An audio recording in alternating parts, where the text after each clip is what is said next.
Hello, everybody, and welcome to the 2021 Smash Brothers EGF Full National Championship. I'm Barza Journey, and I have my co-caster, Minus, and we're excited to be part of this production team and tournament. How's it going with you, Minus? It's going pretty well. I've always been a fan of EGF gameplay, particularly with the high schoolers, because they tend to be more on the aggro side. So I expect some very explosive gameplay today. We're actually starting off today. We're starting out with Seb. We're starting with Seb, and we're also starting out with Davey. And Seb seems like a pretty popular player here. Look at some of the player listings. We have 3 Sebs and Junior and Seb's biggest fan. A crowd favorite amongst these players. I'm pretty sure he plays a Bowser Jr. unless that's one of the other Sebs. Pretty sure he plays a pretty good Bowser Jr. Which I'm not too familiar with. Oh, if this is the Seb that I'm thinking of, his Bowser Jr. is pretty aggressive. Yeah, and like I said before, we're going to be expecting a lot of explosive gameplay. And I've seen a lot of Bowser Juniors, and they definitely go ham. They have no hesitance whenever they're doing their gameplay, for sure. We've been seeing a lot of character specialists, especially in this tournament with some of these players. Yesterday, we had a character specialist of K Rule's caliber. His name was T Gamer, and he's a K Rule specialist. And then we had another player who actually played random in Miata X, who was pretty entertaining to say the least. He said he usually mains random, and he actually won his set against the K Rule main. And there's a bunch of different interesting personalities and characters in this tournament series, and that actually it makes for a pretty exciting gameplay. Yeah, I mean, I'd imagine any person that means random is a crowd favorite. It was actually pretty funny watching the set play out, because we actually thought during the set that he was just picking different characters. He was just counter picking characters. Then he said, "Oh yeah, by the way, I'm playing random," and we saw in the Discord that he was continuously picking random. I had my suspicions. I thought he maybe had a smaller character roster to get the random characters that he wanted, but turns out he was truly playing random and was pretty efficient. So that's the type of talent that we're going to be seeing in this tournament. So yeah, we definitely have and a couple other players we have in this bracket. The way we're doing this format is that we're going to have about 4 players, and they're all going to play at least one game, and it's almost like it's a round robin format. So we're gonna have Seb, we're gonna have Merp, we're gonna have Brash Fuzzball, and we're gonna have Mithrax. Yes, we're gonna have Mithrax, and also Davey. And that's the format we're gonna go. And all of these matches are best 3 out of 5, I believe. Sure. I think yeah, 3 out of 5. 3 out of 5 they are.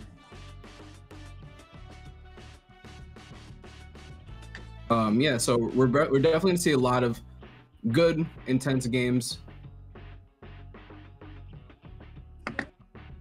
Setting up their games at the moment, but what do you expect out of a character like Bowser Jr.? Especially in this online setting, a character we might not see too much. What do you expect out of a character like Bowser Jr.? So Bowser Jr., very interesting character. I almost feel like he is very, very close to being good. There's just certain aspects of him that are very, very unfortunate. So for example, Bowser Jr., fun fact, when you try to instantly grab the ledge, you actually have to be frame perfect. There's like a 2 to 1 frame window to actually grab the ledge. So there's very niche things that Bowser Jr.'s have to do to avoid their sort of inconveniences. So what I expect from like a really good Bowser Jr. is a lot of great projectile play. I'd imagine like grabbing their down B and making sure that they can cover ledge as much as they can, whether it be through their cannonball or their F smash. So for me, like, I am definitely going to be expecting a lot of aggressive play, but most of all, I'm going to be expecting a lot of really good ledge play. That's like the primary aspect of a good Bowser Jr. player, in my opinion. Yeah, and interesting enough, we did see another Bowser Jr. player yesterday that was playing a real range game. They're using a lot of Cannonball, a lot of Mecha Koopa. They weren't actually using a lot of their up close buttons like the forward airs. Not a lot of neutral airs coming out from them. It was actually a lot of range, a lot of hit and run. We have not seen that aggressive style of Bowser Jr.'s that go for the grabs, get the up air combos. Something like forward smash at the ledge, like you were saying before. So, certain that Seb is a player that very aggressive and uses those type of ledge options to his advantage. So it would be pretty interesting to see the contrast into the play styles from yesterday into today. So hopefully that's what we get to see. And I'm just looking through these players to see what other characters we can find. Is there a character in particular that you're looking forward to seeing? Nothing specific. I am more of the sort of caster that appreciates the player behind the character, because like you said before, there's like a huge distinction from this Bowser Jr. compared to the last Bowser Jr. This one is very, very aggressive, very explosive. And for me, what I fashion is a player that can outthink their opponent so much that they can make reads almost unconsciously, meaning that they know exactly where their opponent's going to run or where to drift or where to dodge, and they punish it without even thinking about it. They just do it because they have that sort of fundies in their head. Yeah, those there are player archetypes like that. We have the read and react player, and we have players that kind of just play off of game feel. And we have like very defensive players, and I feel like the player you're describing as the player that plays off of game feel. They might not understand every single aspect of the game perfectly. Like they might not have the frame data to date, or they might not have the advantage state up to date when it comes to what moves are plus and what moves are minus. But they do have a good feel for the game, where they can read an opponent well. They can understand what a player is looking for without really hesitating on that. So I do feel like that type of play style is pretty fun to watch when done correctly. Sometimes we could go the opposite, where the player plays with their intuition and literally doesn't know what's happening. So it's definitely a double-edged sword in that aspect. And just so everybody knows, we're just waiting on both of these players to enter the arena. One of the players is running a little bit late, so we're just trying to wait for the player and see where he is. So sorry for the wait. But yeah, and stuff like that does happen.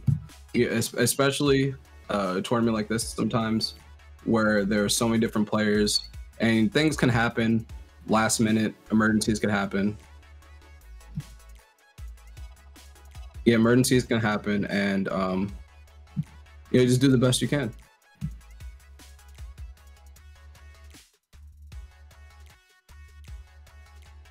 Yeah, actually, I do want to look into that. I do want to look into them setting the players in. I'm just going to take a look here.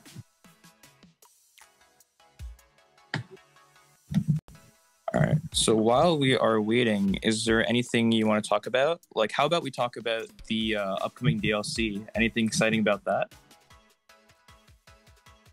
Yeah.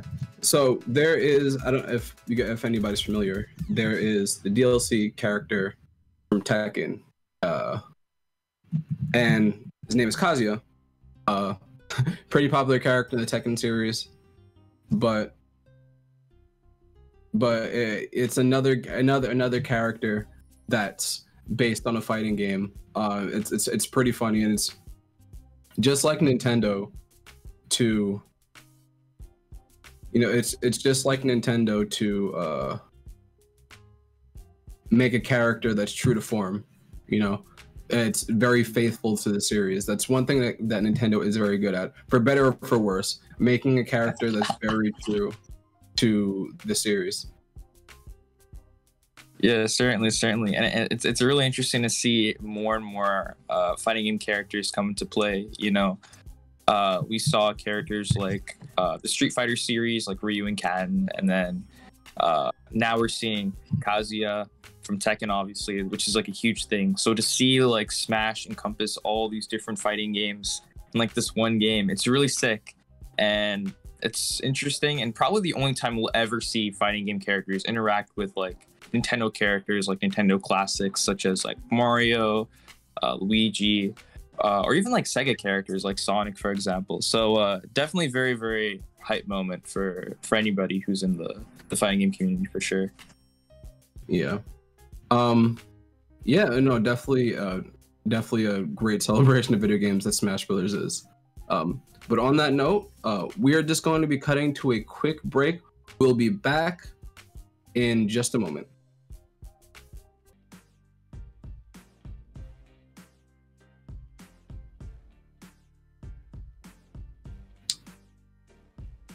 How's it going, everybody? So unfortunately, Davey could not make it to his match, but we do still have Seb, one of the most popular players, as you can see from the names. How's it going, Seb? I wish I could have played my match, but other than that, I'm vibing. Good, it's good. So just so everybody knows, Seb, what characters do you actually play? I main the Wii Fit trainer. That's my main. No, not a lot of people know that in EGF, but yeah, I'm the Wii Fit guy. Okay. Yeah, that's pretty much it. I'm trash Okay. with everyone else. Okay, no secondaries. Okay. All right. It's not necessary though, right? Because the Wii Fit really pulls through, correct? Sometimes. Sometimes? Okay. Yeah.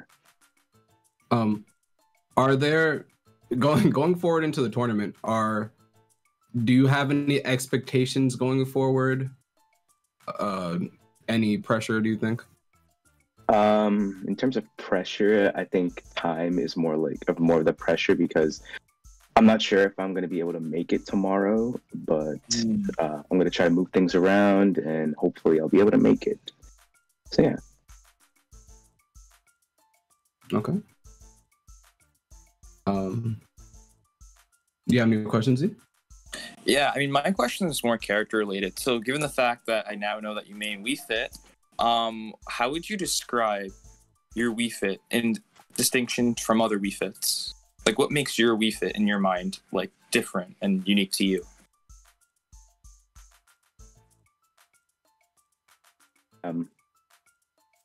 You can take your time with this question.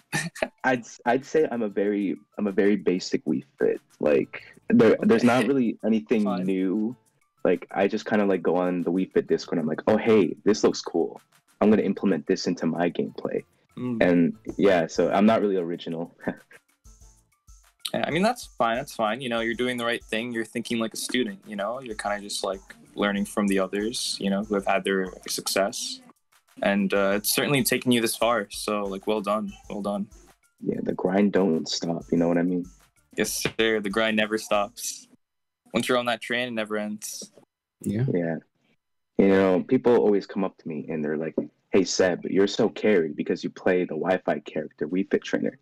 You know what I tell them? So win with her, pick her up like me, nair up air like me, side B from ledge like me. I'll wait. Okay. Understandable. Do you have any other questions, Z, for us? Nothing in particular. But yeah, just like shit, man. Like now you're pulling through with Wii Fit. You're showing others that this is your character to prove yourself as a player, and you're killing it, man. Thank you. Good job. Seb, do you have any shout-outs? Yeah, actually. Shout outs to the Tri-State Smash Time Discord server. Yeah, everyone's a homie in there. We all play together. We all have a lot of fun. Also, shout out to my number one fan, Seb number one fan, H Meister, my day one in EGF, and also my Seb number one hater, Toad. Well, I'm coming for you, bro. I'm coming for you. And also, can I shout out my Twitter? Why not? You know. Oh yeah, of course. Yeah, okay, go ahead. Yeah, go ahead. Okay. We've done that already. Okay, all right. So, my Twitter is @undouble. So let me spell that for you. UNDEBLE. I'll repeat. UNDEBLE. Thanks for the follow, guys. Thank you. Okay. Yeah. Also, shout outs to MTS. Great school, great environment. I've had a lot of fun there in their esports team, and I don't think I'll have a better team. You know what I mean? Yeah. Okay. Yeah, sounds good. Well, Seb, thank you for the interview, especially in an unfortunate situation. Appreciate it. Good luck moving forward. And we're just going to take a brief break, and we'll be right back for some more championship action.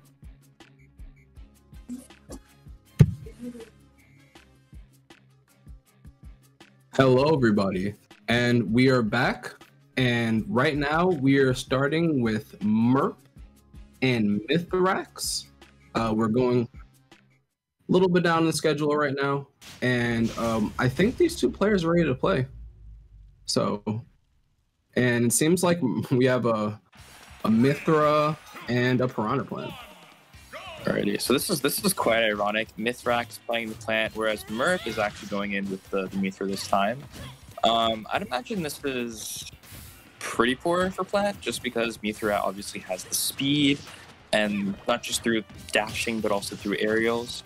And plant doesn't really have too much on their side, so let's see what Mithrax can pull out in this matchup. Yeah, and already we see Mithrax with an SD, unfortunate.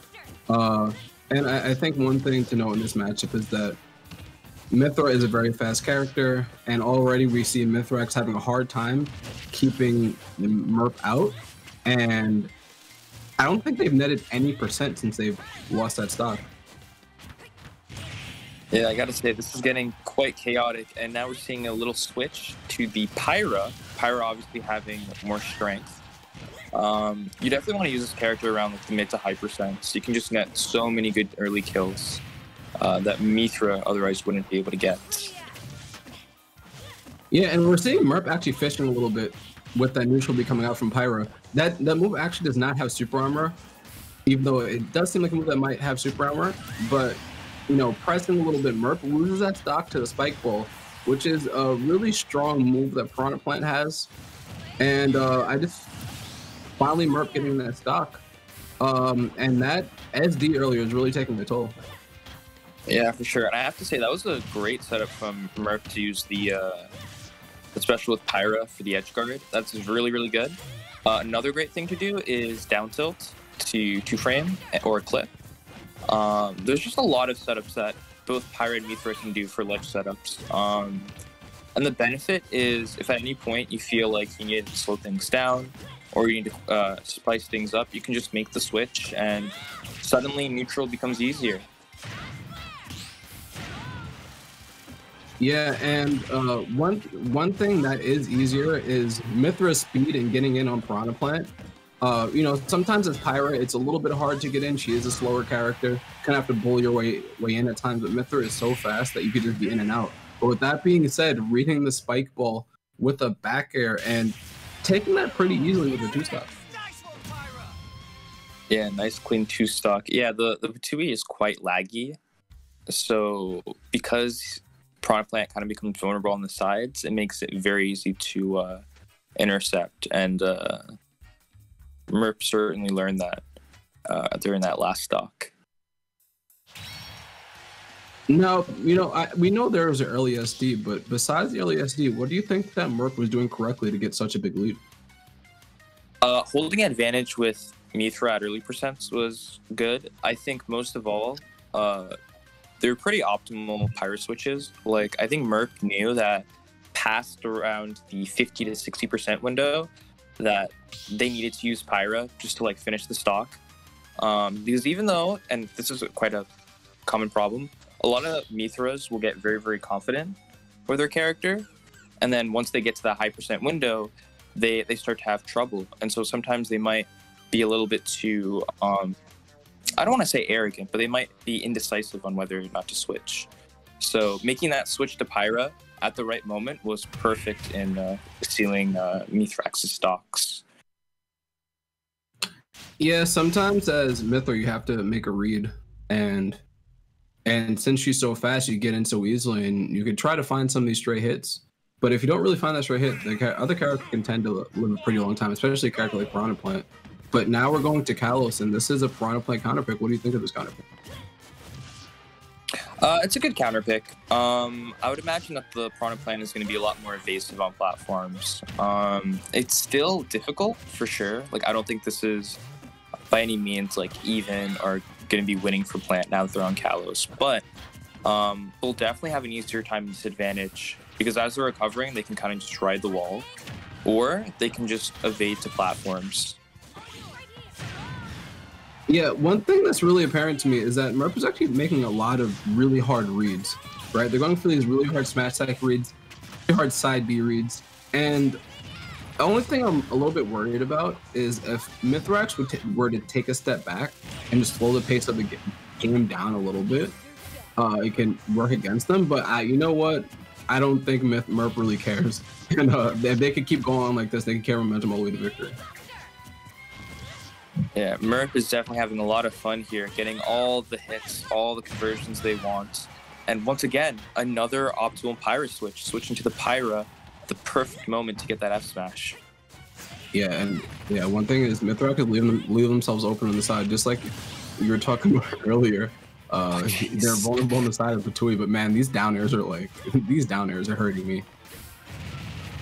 Yeah, speaking of vulnerable, you know, Mithrax constantly getting edge guarded by this Pyra here. It's just getting more and more intense. Is this gonna be a 3-stock? Oh no! Yeah, and that up smash anti-air, really good by Piranha Plant because it does low profile and they can avoid some attacks. But these down tilts at the ledge coming out from Merp, they're two-fricking it pretty easily. It's pretty fast down tilt also, and it's pretty low committal. And oh wow,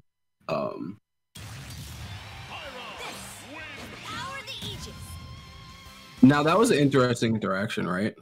So usually when we see Pyra throw out that side B, and somebody get hits, they try to go for a footstool, but in that case they met the sword high and immediately down aired, and I don't think Mithrax expected that. That's why it didn't press anything. I don't think they expected Merp to go out there and press a button, and press a button. That's what happens. There's a lot of time for them to dodge or move or jump, but I just think they're caught off guard.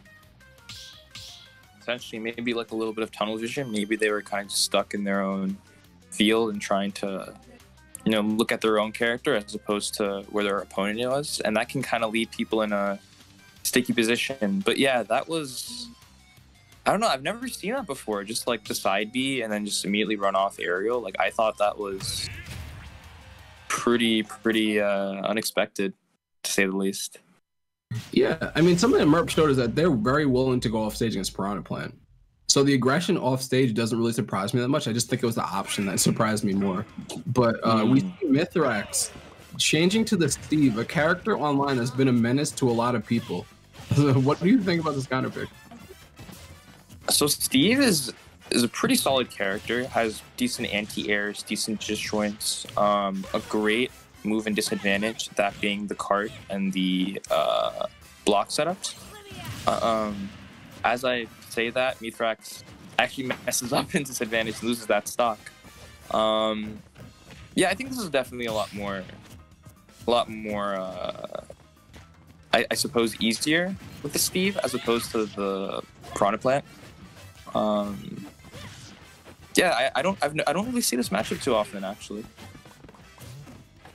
I do think this matchup is easier on paper because Steve would appear to be the better character, but it also depends on the control of your character. And already we saw early SD, but you know, Mithrax, if Mithrax can get it together, take the stock a little bit earlier, we might be able to see a comeback. But right now, he's just letting Murph get whatever he wants. And he's kind of just throwing out tilts and a lot of smash attacks with the Pyra, and it's working beautifully because if you look at Steve, his hurt box is quite susceptible to combos, and you combine that with the fact that, you know, oh my god, oh, no way!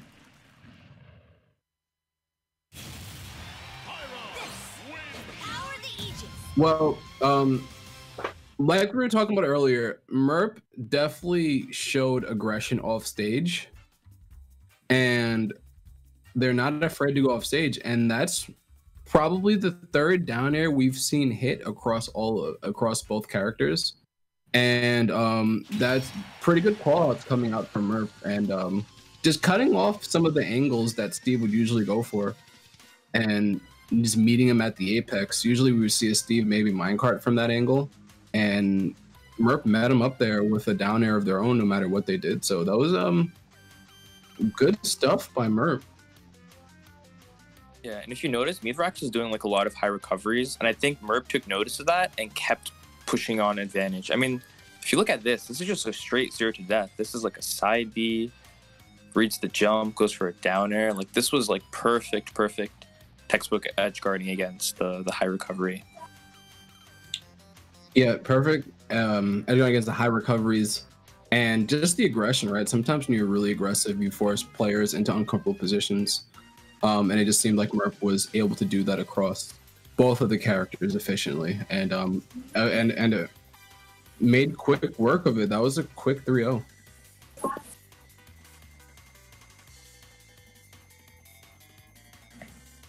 Mm-hmm. Yeah, but you know, with that being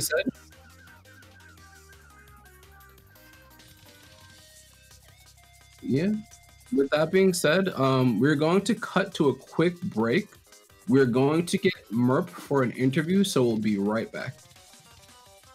Alrighty.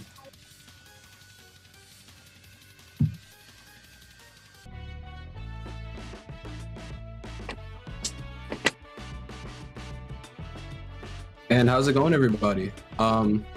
So we actually have Merp here, the person who just won the match. How's it going, Merp? Hello, I'm doing good. How about you? All right.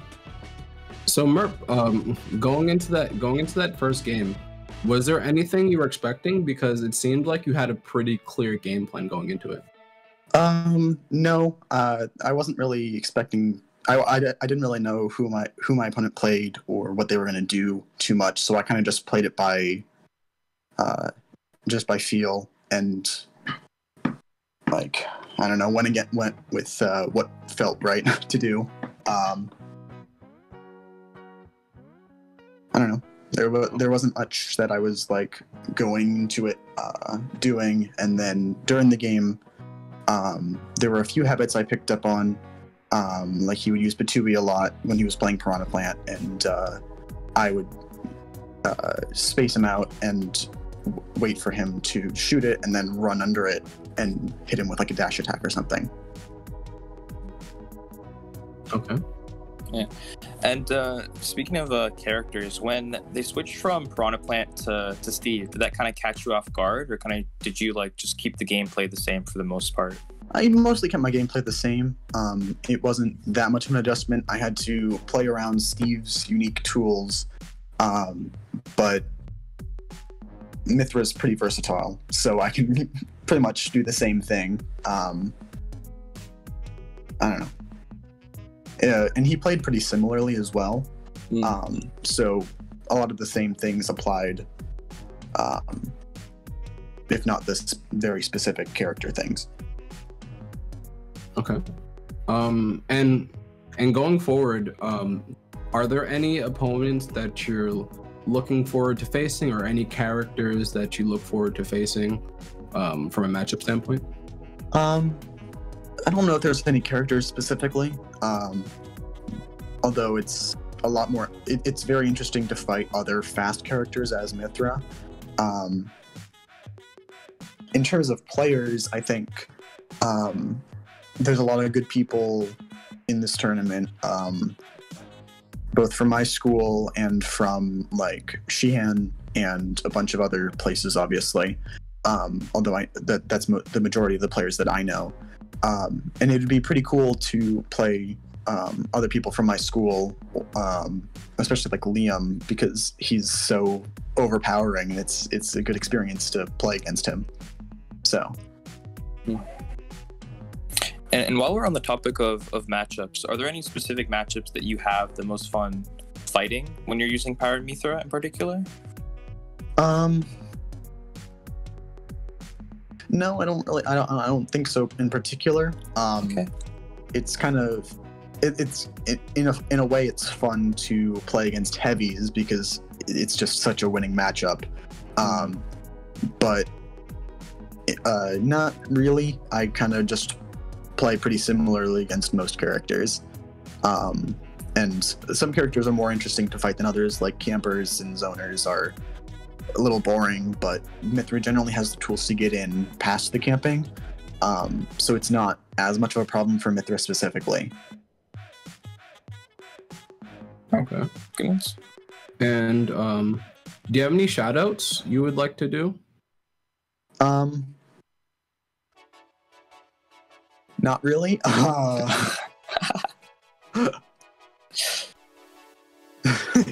Shoutouts to the 3-stock that you did in the last game. How about that? Oh yeah, I guess. I saw that 0 to death. Yeah. Look at this. That was a good down air call out. But okay, no problem. And once again, good stuff, and good luck moving forward. Thank you. Yeah, and we're gonna cut to a brief break, but we'll be right back after this intermission.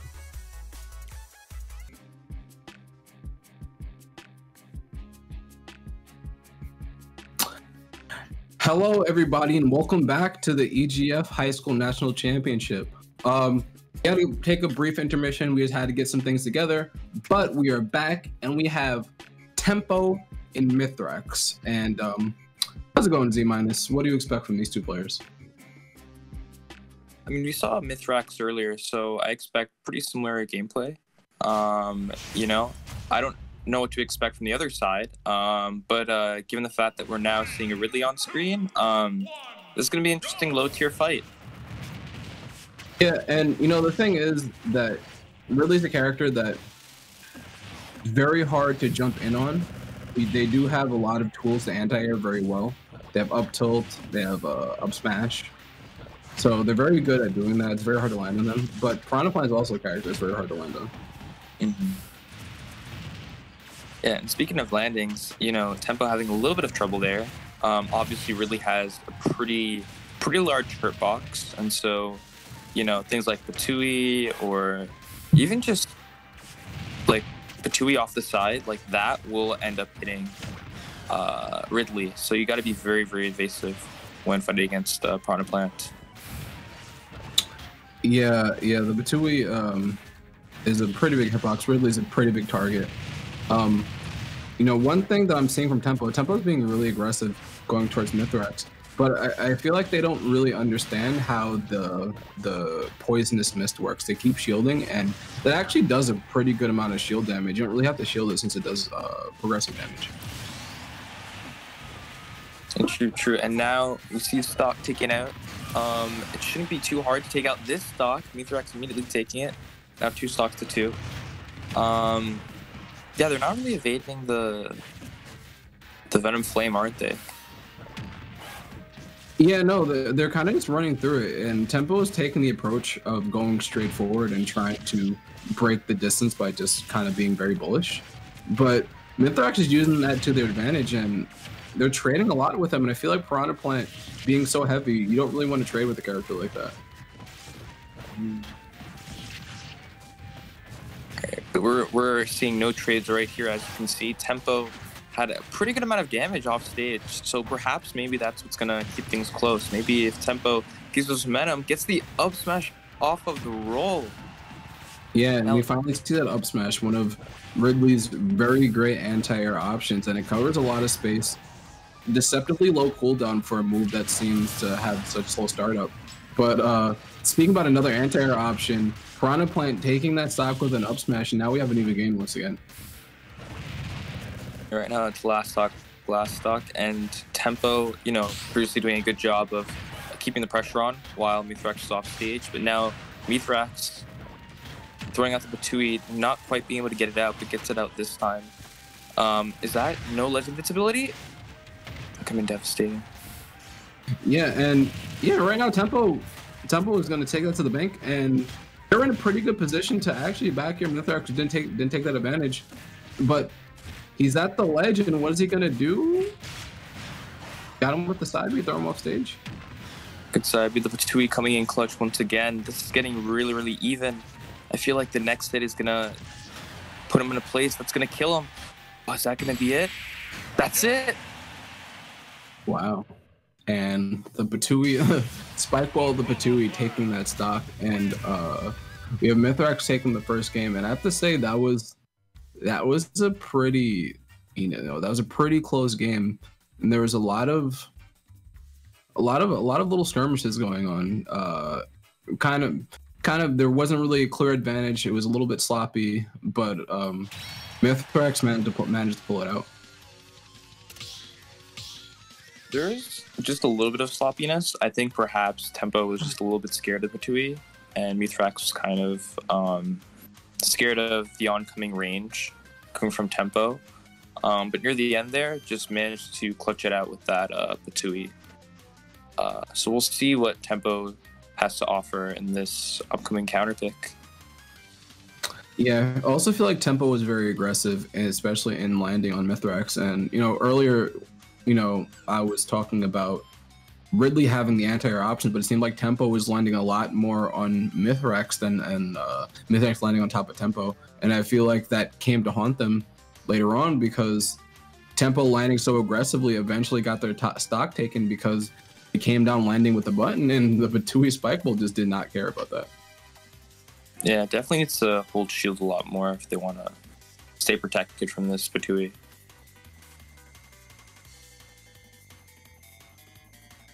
Yeah, and I'm thinking if we were to see a stage switch, do you think it would be a larger or smaller stage? From the release perspective, I'd imagine a smaller stage just so that they can get their side B hits out. I know that that's what they look for the most, to get that side B and kind of just wave them off. Oh, okay. So we're getting FD. I don't know how small it is in comparison to Battlefield, but I'd imagine, lower ceiling, better kills. Yeah, and also I would figure that Piranha Plant does have a hard time landing, and Ridley is a character that can juggle, that can keep you in the air. But to be honest, from what we're seeing, it seems like Mithrax is the one that makes it hard for Tempo to land. So I feel like this counter pick can kind of work against them, because right now you're seeing that they have not landed, and they're 119%. And it's been pretty tough for them to start something in neutral. Yeah, and the damage is just continuous. Like, Mithrax is really, really doing a good job of holding advantage. Throwing out the Batui once again. And in Batui, it has just been stealing stock after stock after stock. Yeah, and that move is pretty devastating because that move comes out pretty fast. I believe it comes out on frame 9, and the ball itself, and Piranha Plant itself, if you hit Piranha Plant, the ball could come straight down and trade. So, the move is pretty good, pretty strong, and if you don't know how to deal with it, it seems to be a roadblock. Yeah, definitely. That said, speaking of roadblocks, we saw Tempo throw out some Fire Breath there to block off Mithrax. But this time failing and actually dealing a ton of percent. Wow.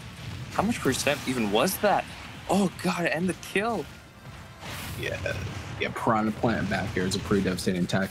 And that Poisonous Mist tacking on 40%. And like I was saying earlier, I feel like Tempo doesn't really understand how to deal with that move. And they seem pretty confused and pretty perplexed on like how to get around it. Yeah, perhaps they need to hold shield more. We're not sure, but so far this is just not looking good for Tempo. This could be an incoming 3-stock. All right, sets him off with the Nair, another Patui, but manages to get on the ledge. Wow. Yeah, and that's so that's a tactic that piranha plants like to do. They'll throw out the poisonous mist, and then they'll go inside the mist and start doing an attack, and you won't be able to see them. So you actually don't know what attack they're doing. And what they'll try to do actually is sometimes they'll try to do a long stem strike, right? They'll try to, do an unexpected attack. And that time he did a forward smash, and Tempo got hit by it. And funnily enough, I think Tempo actually has to slow down the tempo of this game, because I feel like this match is moving way too fast for them, and Mythrax is just taking advantage of it.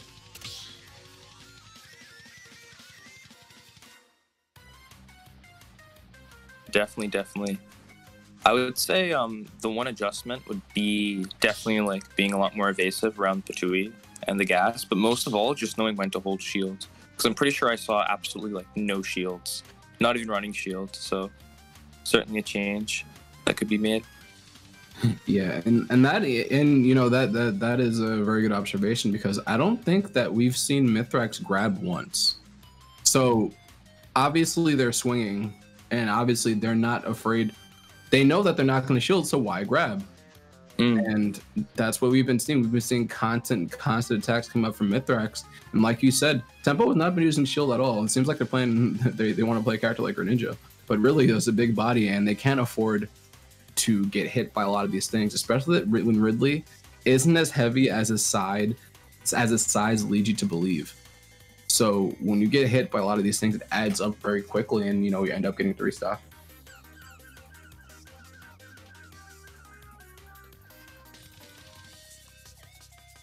Yeah. So what do you expect from Mythrax going, or not Mythrax? What do you expect from Tempo going into this next game? Do you think they'll stick with FD, or do you think after that 3-stock they're gonna like switch things up a little bit? I feel like they're definitely gonna switch stages. I don't know about the character switch though. I do think they will switch stages. It seems like they're shuffling through stages just to find something that sticks. And we're actually seeing the Bowser switch, and we're gonna see how this works out.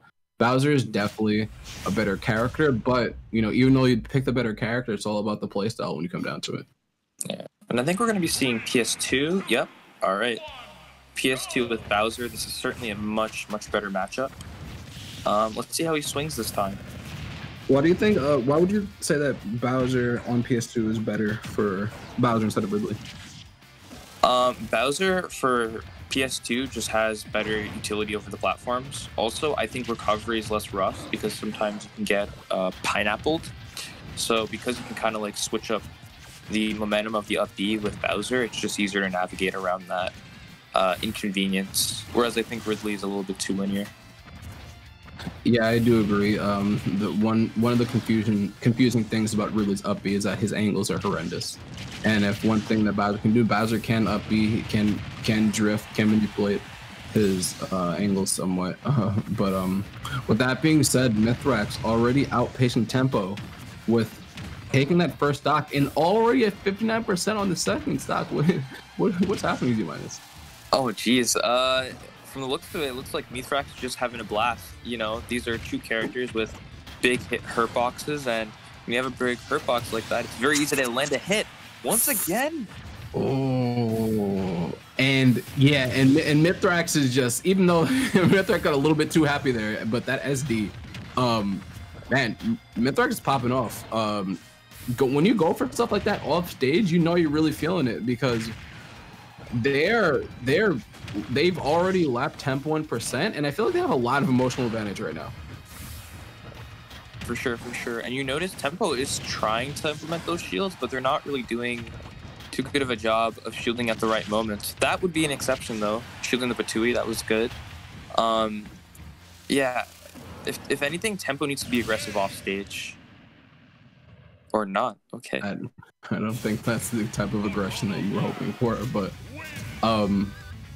unfortunately, Tempo losing that last stock kind of like looks like an SD, but we see Mythrax taking this 3-0 and pretty swiftly, I would like to add.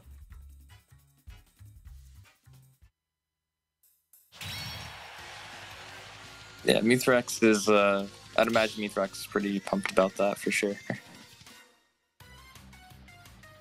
Yeah, I mean, what are some of the main things that you think that Mithrax did well in that set against Tempo?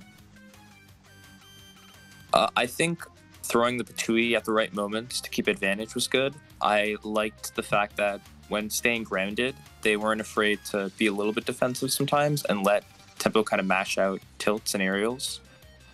Just a lot of really good textbook whiff punishing, and just not being afraid of challenging heavyweight characters when they're coming down, because I find that a lot of people let them land when you don't really need to, because their hurt box is so big, so you can just kind of keep hitting them.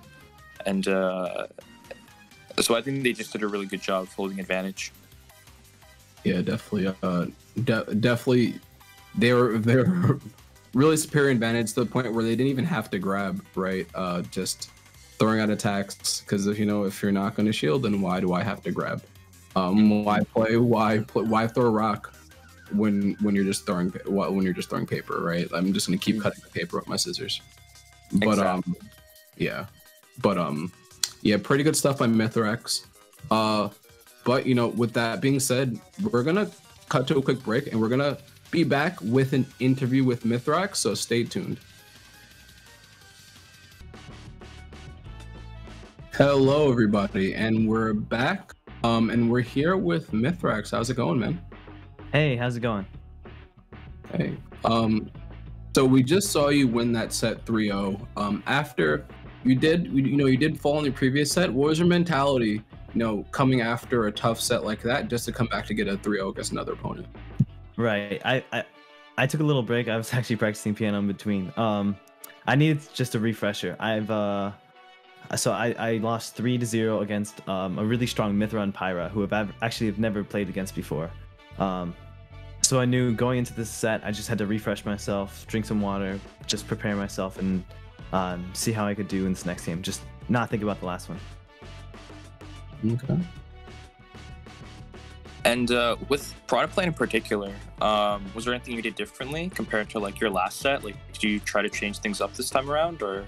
Yeah. I think I was using my poison cloud a little bit more. I think that's one of the most effective uses of, again, especially against heavyweights such as Ridley or Bowser. I feel like if I can get them to bait them into a heavy attack and then use my poison cloud on them, that gets me an easy 20-30 damage. And I just kept using that over and over. I found that to be more helpful than the aerial attacks I was going for a lot in my first set. Yeah, and you mentioned heavy characters and how you combo them and how you approach that matchup. And you did talk about the Mithra previously. Is there a different philosophy when fighting against a faster character and heavier character for you? Yeah, I found for Piranha Plant especially, the heavier characters are much easier to combo. I have a much easier time getting them into the air, pulling out my down B or my neutral B, my Patui or my extended neck move, whatever it's called. Whereas against faster characters, they have fast falling, they have a lot better air maneuverability. So I always find myself struggling a little bit more, having to play a little bit of a closer battle against lighter characters rather than heavier characters. Yeah, and on the topic of characters, how did you feel about the Bowser in comparison to the Ridley? Did you think it was just a little bit tougher, or were you just kind of just playing your same gameplay? It's generally the same gameplay. Whenever I play super heavies like Ridley, Bowser, K-Rool, etc., I generally play trying to keep them up in the air, trying to get multiple hits in a row, get them off the edge, Yeah, and just another question. So moving forward in the tournament, do you have any expectations for yourself? I'm hoping for my next set that I'll be playing a little bit later. I'm hoping I do well in that. I think I have good potential to get kind of far into this tournament. I just need to prepare and start adapting to my opponent a little bit faster than I have in the past. And if I can do that, then I think I can do pretty well. Yeah.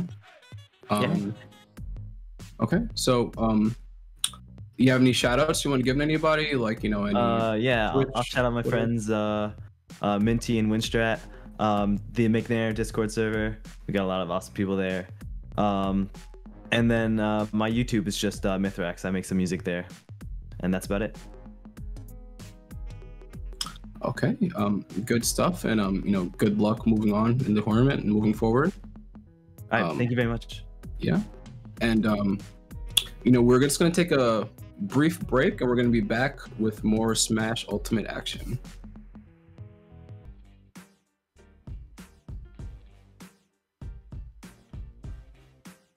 Hello, everybody, and we are back, and back with some more Smash Ultimate action. And right now we have Tamaji up from All Hallows High School. We have Benny the G from Fairfield Ludlow High School.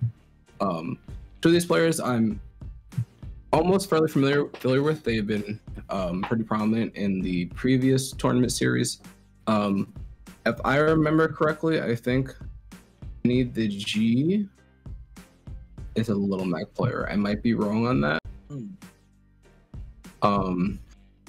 And Tamaji, don't remember what character Tamaji played, but I do remember these names. But should be some good gameplay otherwise. Oh, okay, we have a Steve and a Wolf actually.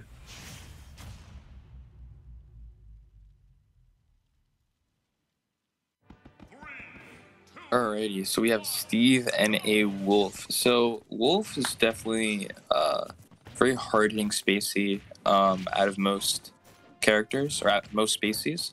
It has that infamous back air, great setups, great combos.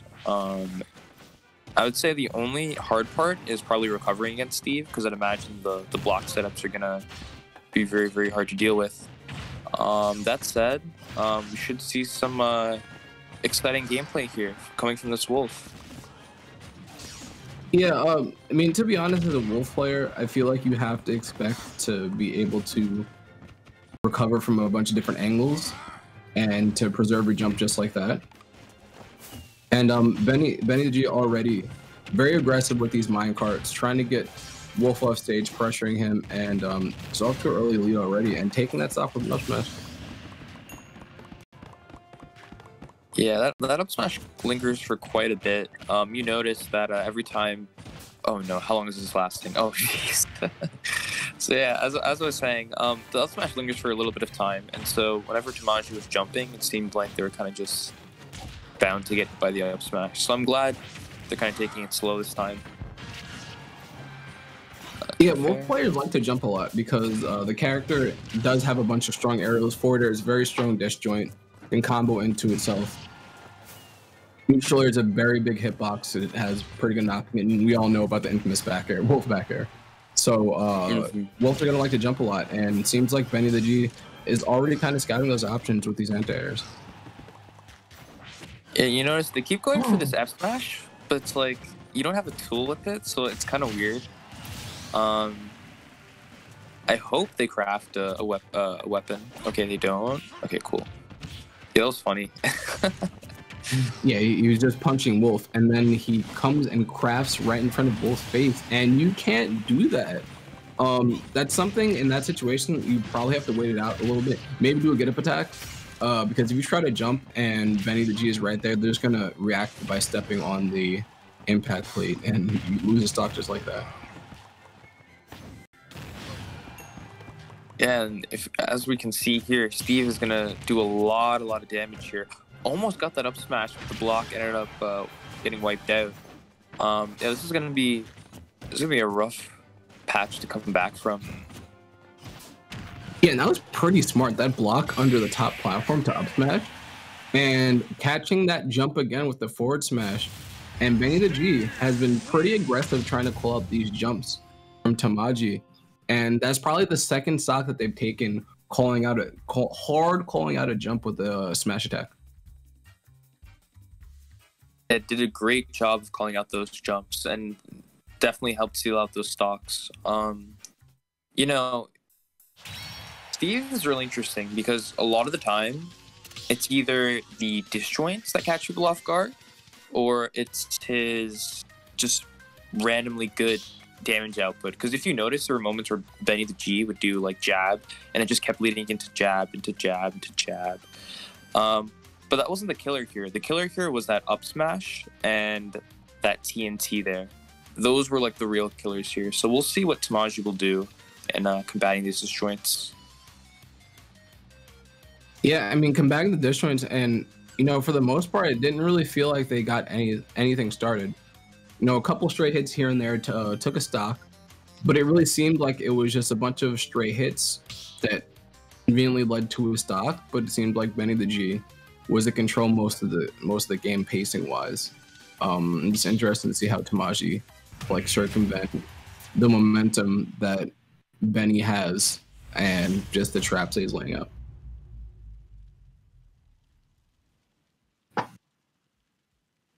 Ooh, okay, we see a Samus on deck. I wouldn't know what Samus would do in this matchup. I'd imagine a lot of charge shot, a lot of missile to just break the blocks, I'm guessing. Yeah, and already you saw them start with the charge shot to shoot the minecart, and actually destroy the minecart pretty easily. But right now seems pretty even. Already it seems like an easier, and he's having an easier time fight Steve because they're interacting with Steve at a distance. And that can definitely help. That's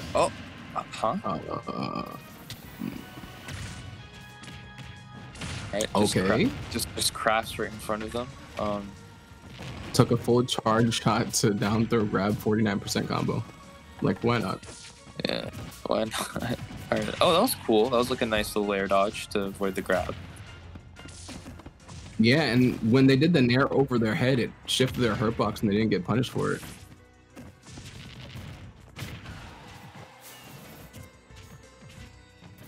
Nice up B.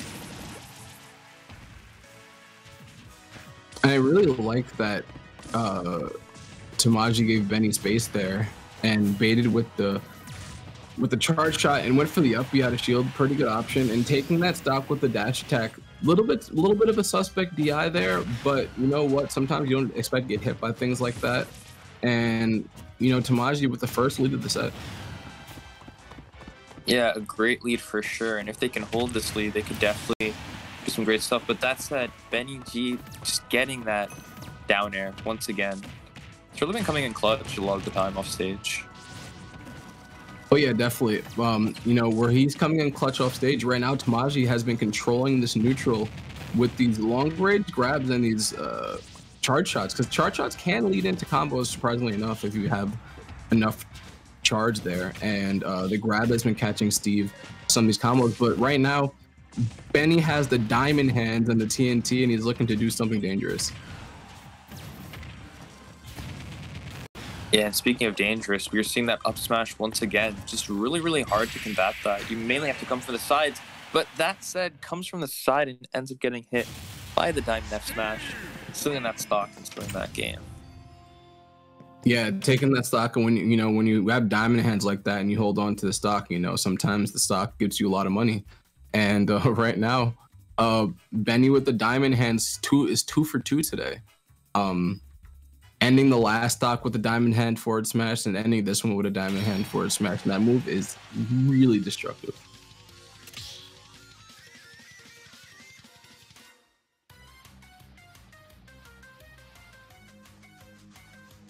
You know, I wonder what Tamaji's thinking right now, because I feel like the counter pick definitely worked out in their favor, character-wise, but I feel like it was just a little bit unfortunate when it came to getting hit with that forward smash.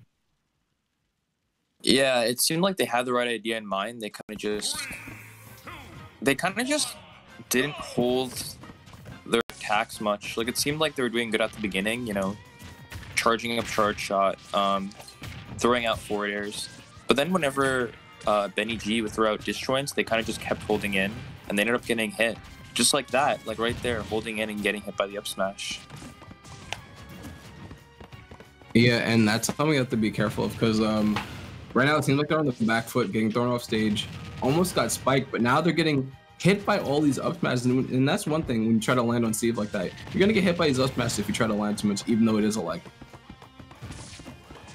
Yeah, for sure. You know, despite its lag, it does have pretty good startup frames, and it's just super strong. Speaking of super strong, the F smash again, it's time and time again getting the kill. Yeah, and honestly, the spacing coming out from Benny is really good. It seems like, you know, they caught Tamaji swinging a couple times with these aerials, and there are dead spots to the aerials, like forward air. It takes a while to come out, especially on the bottom part of it, and they're getting hit with the forward smash before the bottom part of the forward smash even comes out. I mean, forward air, excuse me. A good stall with the block. Out of shield, a little bit wonky because the up smash was kind of just lingering a bit. All right, weak charge shot follow up. Yeah, I mean, what do you think Tamaji can do right now to turn this around, Z-? I would say just stay patient. You know, don't hold in as much. Try to just throw out your missiles, throw out your charge shot, and force the Steve to approach. Just like that. That was perfect. Letting the Steve approach and getting the anti-air up smash. That was perfect. Yeah, and right now pushing Benny to the side, getting a little bit momentum. They have 55% right now, so it's like not too bad. They're not that far back, all things considered. Samus is a character that can net kills pretty easily. They have a charge shot. Their back air is actually knockback wise, I think a little bit stronger than Wolf's, funny enough, or as strong as Wolf's. So there's definitely a comeback factor here, and 100% to 32% right now. They could take this stock in good shape.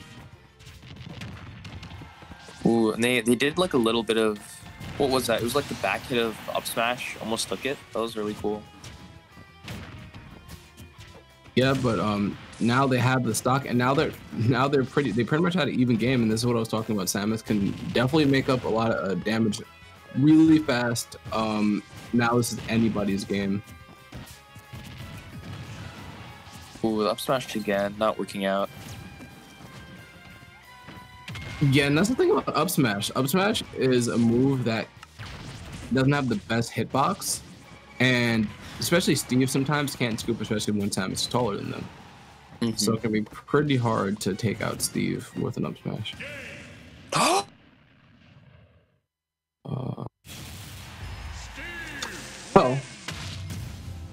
Well. Yeah. Then that's, okay. And that's the set. Yeah. And you know, they've been getting hit by that minecart a lot, and even though they didn't mash out in time in that aspect, that's something you have to. Yeah, that's something that they've never adapted to that whole set. You know, sometimes you have to avoid the minecart altogether, because you know, if you shield and if they're in the minecart, you'll block the minecart hitbox. But if they jump out, this is going to be a command grab, and sometimes you have to be a little bit proactive against the cart and not just like assume you're going to get hit full on your shield. You have to be a little bit proactive and move out the way. All right. But yeah, I mean, yeah, right there. Got smoked. Yeah, definitely got smoked. But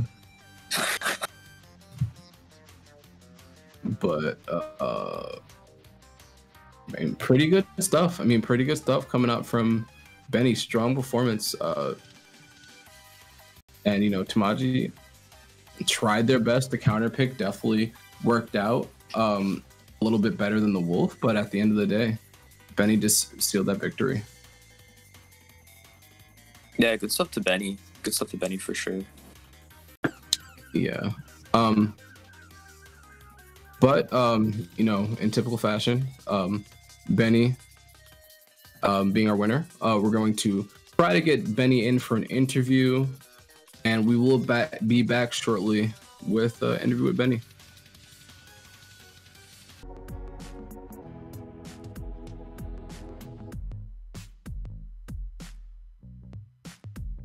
Hello, everybody. So right now we actually have Benny the G on with us. He only has audio at the moment, no video. But how's it going, Benny the G? I'm all right. How are you? Yeah, I'm doing all right. How are you feeling about how you played just now? I'm pretty pumped. Pretty efficient. Yeah, I honestly was not expecting to win. I'm kind of bad at this game, to be honest, but Okay. I guess that's fair. So going into the match, were you expecting a counter pick out of nowhere, or did it kind of just catch you off guard? caught me off guard for sure. Yeah, but you were ready for it, right? Afterwards, after the second game, you were like getting to the third game. I'd imagine like things kind of like worked out. Yeah. I was struggling towards the end there, but I pulled it back. Perfect. Okay. Character wise, what characters did you really expect besides the wolf?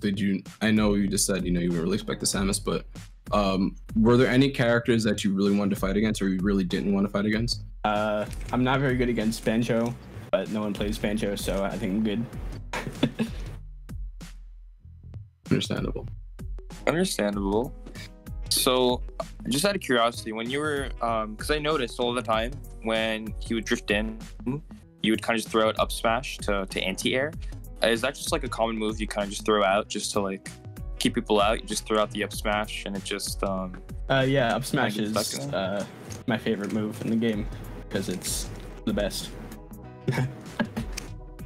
Yeah, I mean, you certainly made it look like the best. Yeah. So do you have any expectations going forward in this tournament? I'll be surprised if I last my next match, but fingers crossed. Okay. Do you have any shout outs that you want to give? Yeah, can I give a shout out to Ethan Slater, my boy Timmy, and Andrew? Okay.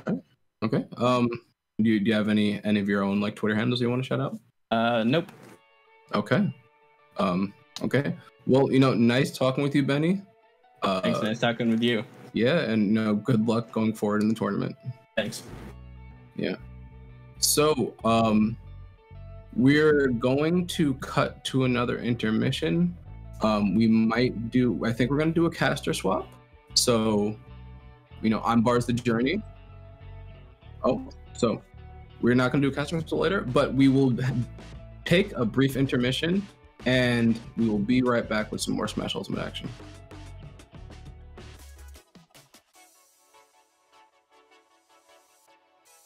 Hello, everybody, and we are back again with some more Smash Ultimate action. And right now, we're starting our matches with Wolf from Kirk Lewis Korean Technical High School, and we also have Goldfish from Fairfield Ludlow High School. Another Fairfield player.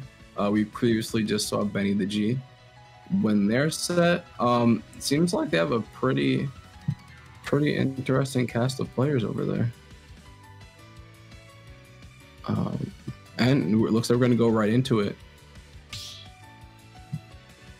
Alrighty, so I believe the stage pick is PS2. So we're going to be seeing a pretty neutral stage for the both of these guys. Yeah, I expect a great finish here. So I'm guessing Ness and Banjo?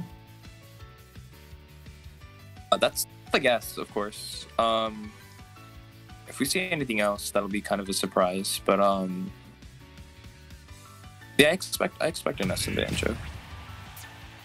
And we have a CSS and Isabel. What a turn. Yeah, two interesting characters. Isabel is a character that we don't really see a lot of Isabels, and ZSS is a character that everybody knows and loves, right? Yeah, ZSS is a very, very common top tier character, known for great speed, ability to set up really strong kill moves, like being able to do like nair flip kick, paralyzer into up B, just a lot of really good neutral tools and disjoints. Yeah, and disjoints that, especially when you get up close to Isabel, can be a real good problem for her. And Isabel just setting up these Lloyd rockets and catching Goldfish in a trap already, and it seems like Goldfish is having a hard time getting in. Yeah, it seems like what Wolf is doing is Wolf is making sure that whenever Goldfish is trying to go in, that they throw out a disjoint. They're throwing out like back air or forward air or F tilt, anything to make sure that Goldfish doesn't follow up with like an up B or anything like that. That said though, gets the up B there, doesn't quite kill. Okay, I'm surprised they didn't throw it up this time. Yeah, and those are, it seems like those are two bury options that could have taken a stock. They could have turned around the second one, especially on the second one. But still pretty much an even game. Wolf can definitely take the stock right now with the fishing rod command grab that's on the table. Yeah, the fishing rod is quite good at ending stocks. That said though, since it is a... Ooh, okay, that's... I've actually never... Oh. Hello? Okay. Okay, just real quick, I just want to talk about the interaction really fast. So that down air was terrible DI. Also, while they were off screen, the Lloyd rocket just exploded, and we had a trade of stocks. But right now, Goldfish is at a pretty big deficit right now, just still struggling to get in on Wolf with all these forward airs and back airs that they're throwing out. Yeah, they're kind of just mashing the short hop forward air, and it's kind of overshooting. Isabel is kind of small, so it can be hard to hit. And when you have that Lloyd rocket on stage, that can definitely mess up your grounded neutral. Yeah, and you know, speaking of a grab, that command grab that Isabel has can go pretty low off the stage, and catching ZSS recovering low and taking that stock at like considerably decent percent. And we're seeing that fishing rod once again. Unlike most command grabs, this grab in particular actually can be shielded. So I'm surprised I haven't seen much shielding. That said though, it seems like that's probably the least of Goldfish's problems. I think Goldfish is gonna have to figure out like how to get these niche little hits, how to not overshoot, how to make sure that when you land a hit, you're converting. Things like that when you're fighting against, say, a lightweight. Yeah, I feel like Goldfish, even though they took that stock, they were having a hard time getting in, and they've been landing a bunch of stray hits and it kept the game relatively close. But I do feel like, you know, they are struggling to find kill options, and they might be overcompensating a little bit because every time they overshoot, they're getting hard punished. Yeah, we're seeing hard punishes again, and the fishing rod. Fishing rod fishing out that Goldfish once again off the top, and that's going to be a game for Wolf. So really quick, I just want to point out, when Isabel was jabbing ZSS on the platform like that, that's an infinite. They could have kept doing that. Because Isabel has setups on the platforms, since the jab won't push you back on the edge and it won't knock you off. Isabel can put people in infinite and keep doing that jab as long as they want to, and as long as you do it at a certain rhythm or pattern. So that was actually really good stuff by Wolf, catching Goldfish in that setup, trying to get the forward tilt kill, but it didn't work. But this is the carnival-like trade that we just saw.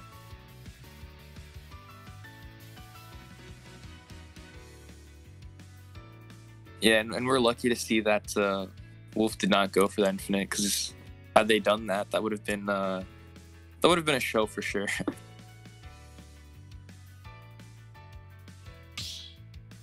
Yeah, you know, if you're Goldfish, what kind of adjustments do you need to make?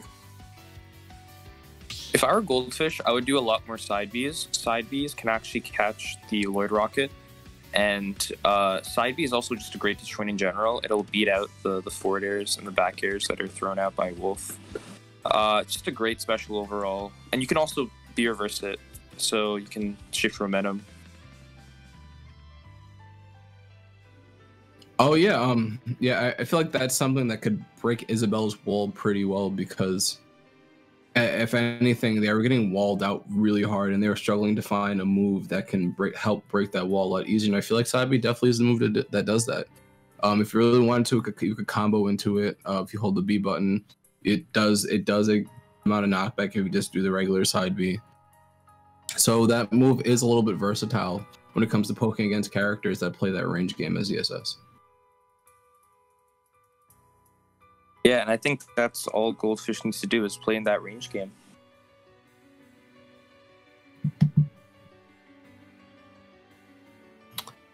We're gonna see. Like, and another thing, if I am Goldfish, I'm probably trying to pick a smaller stage. I'm expecting maybe like a small small battlefield or a smash field or maybe a town pick, something that can net you early stocks from PSS.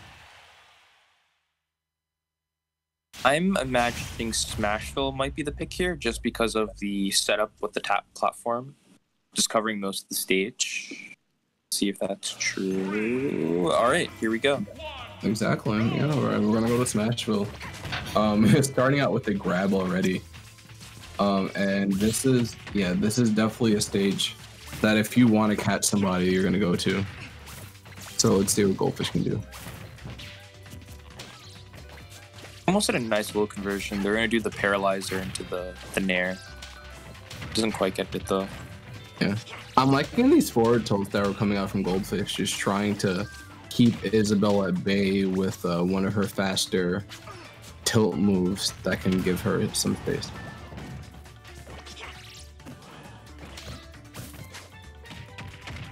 Ooh, that was a weird clank there between the up tilt, and I think that may have been jab. Yeah, I'm pretty sure ZSS is the one that has the frame 2 jab, correct? Frame 1. Frame 1, excuse me. Okay. Yeah, I know ZSS's jab is generally one of the faster jabs in the game. But right now, Wolf's still in that lead, taking an early lead, and Goldfish is just running into everything. And that's one thing about a player style like this when you're really trying to get in. When we try to get in with reckless abandon, you are putting yourself at danger, getting trades that aren't in your favor, losing stocks generally fast. And right now Goldfish is at 120% still on their second stock, and Wolf is still on their first stock. So like right now, I feel like the pace of the game is kind of getting a little bit away from Goldfish.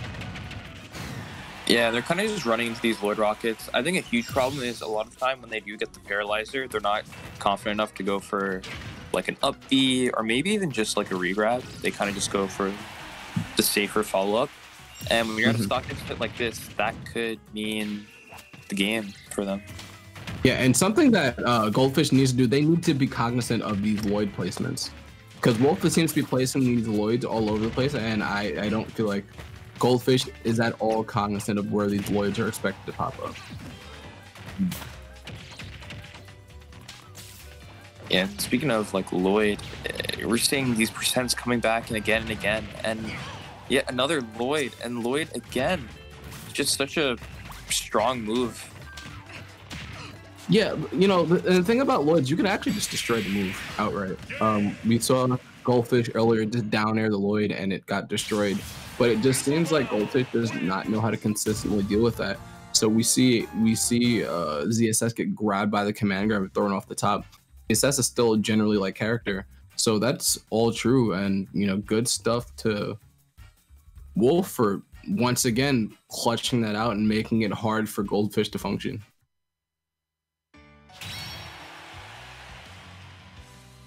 Yeah, and Wolf, we got to give credit where credit's due. Did a phenomenal job of just keeping Goldfish at bay while dashing around. Just like stopping them in place. Yeah, and also this is another case where these players are grabbing much. I didn't see, when I say grab, I don't mean like just the command grabs. It's just general grabs. Like neither of them are really grabbing much, and neither of them are really shielding that much, and it's gonna benefit the zoner in that aspect. If you're not gonna do two of those, if you're not gonna do those two things. 3, 2, 1. Yeah. Ooh. All right. We're seeing a change in scenery here. We are seeing the battlefield. I'm assuming this would be very good for CSS.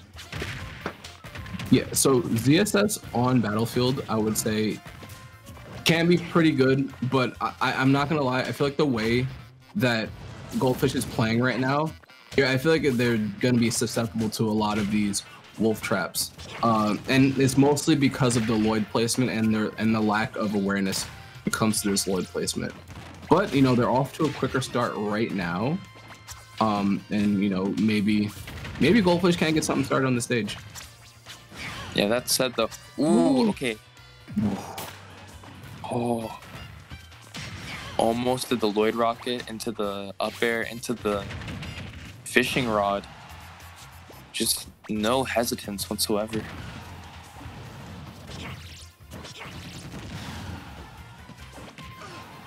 Yeah, and right now, Wolf still outpacing Goldfish, and Goldfish jumping right into that fishing rod.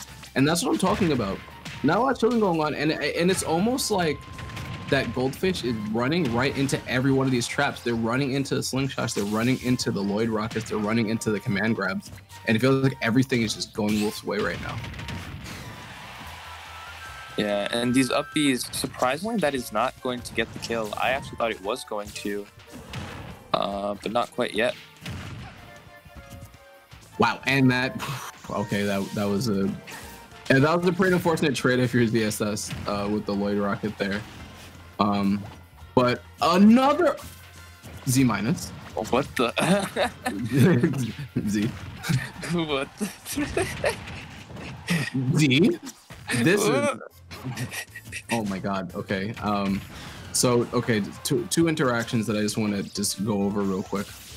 Two unfortunate interactions. ZSS actually did get an up B nerf where the lower hitbox of the move, it doesn't scoop as well. So Isabel being small, the move with, and then also just another clank with the Lloyd up B saving Wolf once again, and two unfortunate events back to back leads to Wolf having a 3-stock to 1 advantage. Yeah, it's so sad because earlier I mentioned how, you know, Goldfish should go for up Bs, but that actually ended up screwing them over. You know, now getting the kill with the downer, but at like 200%, like this is not looking good at all. Yeah, you're killing Isabel, one of the lightest characters, 100%. And look at that knockdown. Wolf definitely just went for a jab lock reset and just slightly missed it. This is really good gameplay coming out from Wolf. Okay, good patience on the down B, like knowing that the Lloyd rocket's out and they just don't want to get hit by it anymore. That smash. Okay, dash attack off the ledge. Okay, and I thought we were actually gonna see Goldfish dip a little bit low there and Wolf get the forward air snipe, but that's not what happened. And yeah, Goldfish is against the rope right now. You know, this is ZSS. There is a sliver of a chance right now, but they really need to kick it in overdrive if they want to win this game. Yeah, and that is the fishing rod, fishing the Goldfish out. That is going to be a 3-0 from Wolf. Yeah, just Wolf was just straight up outpacing them. And I feel like Wolf was doing a bunch of knowledge checks, and this is something that I talk about when you fight against unfamiliar characters. There's a bunch of knowledge checks, especially with a character roster of like what, of 85, I think. Mm-hmm. Sometimes you don't know what every character does, and I feel like the major knowledge check that Goldfish wasn't attending to was how the Lloyd rocket was working. I feel like there are too many instances like right there where the Lloyd rocket interfered with some of the KOs that they would have had otherwise. And they never really adapted to that. And I feel like the Lloyd rocket was one of the main problems that Goldfish was dealing with. Yeah, I would imagine the counterplay to that would just be like jumping over, or maybe even just being aggressive with it, like maybe F tilting it. I think CSS might be able to do that. But unfortunately, we didn't see that today. So Wolf was able to really just tack on damage via Lloyd rocket. Yeah, you know, F tilt, down tilt moves like that, well, that can hit low, can just destroy the Lloyd rocket outright. But if you don't know that, you're really gonna attempt to do that when you're getting smoked by every single thing that's getting thrown in your direction. You might be a little apprehensive about doing that. So You know, but still, good consistent gameplay coming out from Wolf. Definitely one of those. Isabel is definitely one of those like carnival characters that we speak about, but Wolf is definitely a player that has a bunch of character knowledge, with like in that space. Yeah. But you know, with that being said, we're just gonna cut to a quick break, and we should be back with an interview with Wolf. So stay tuned, and we'll be right back.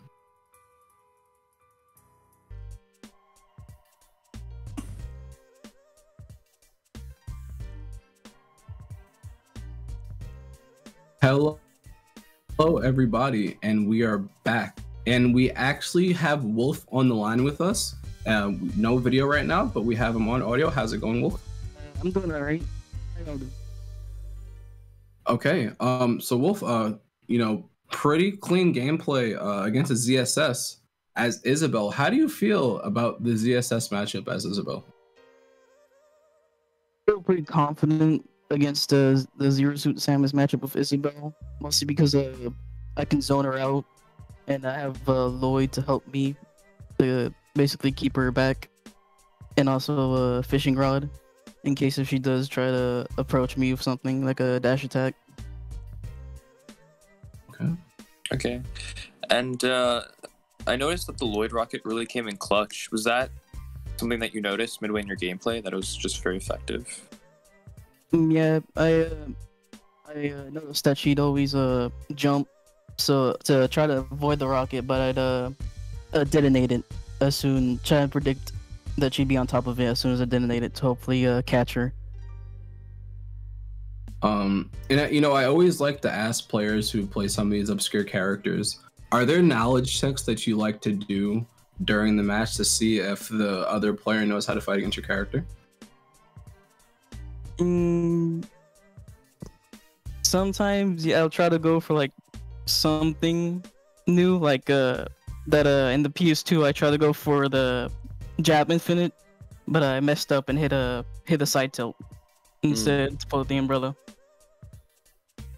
Yeah. And I noticed with Isabel. Oh, sorry. Go ahead. Is mostly that you don't see a lot of Isabel players, so people who are first seer don't really know what she'll do.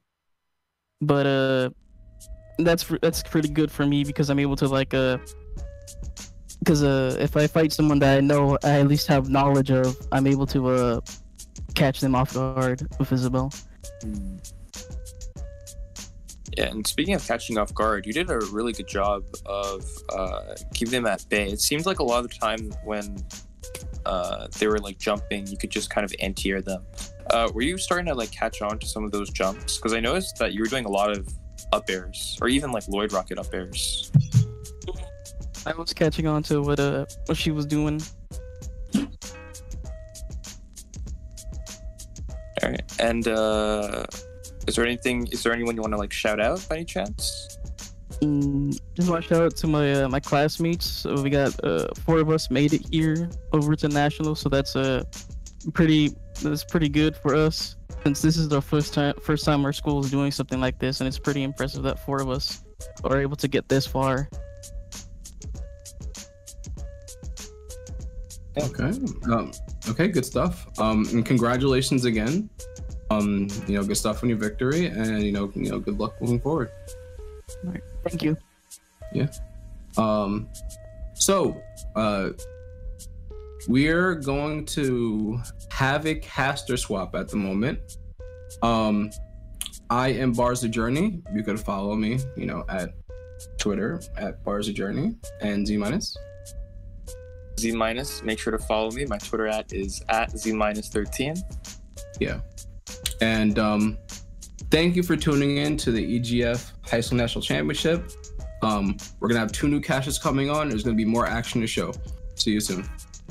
Sure.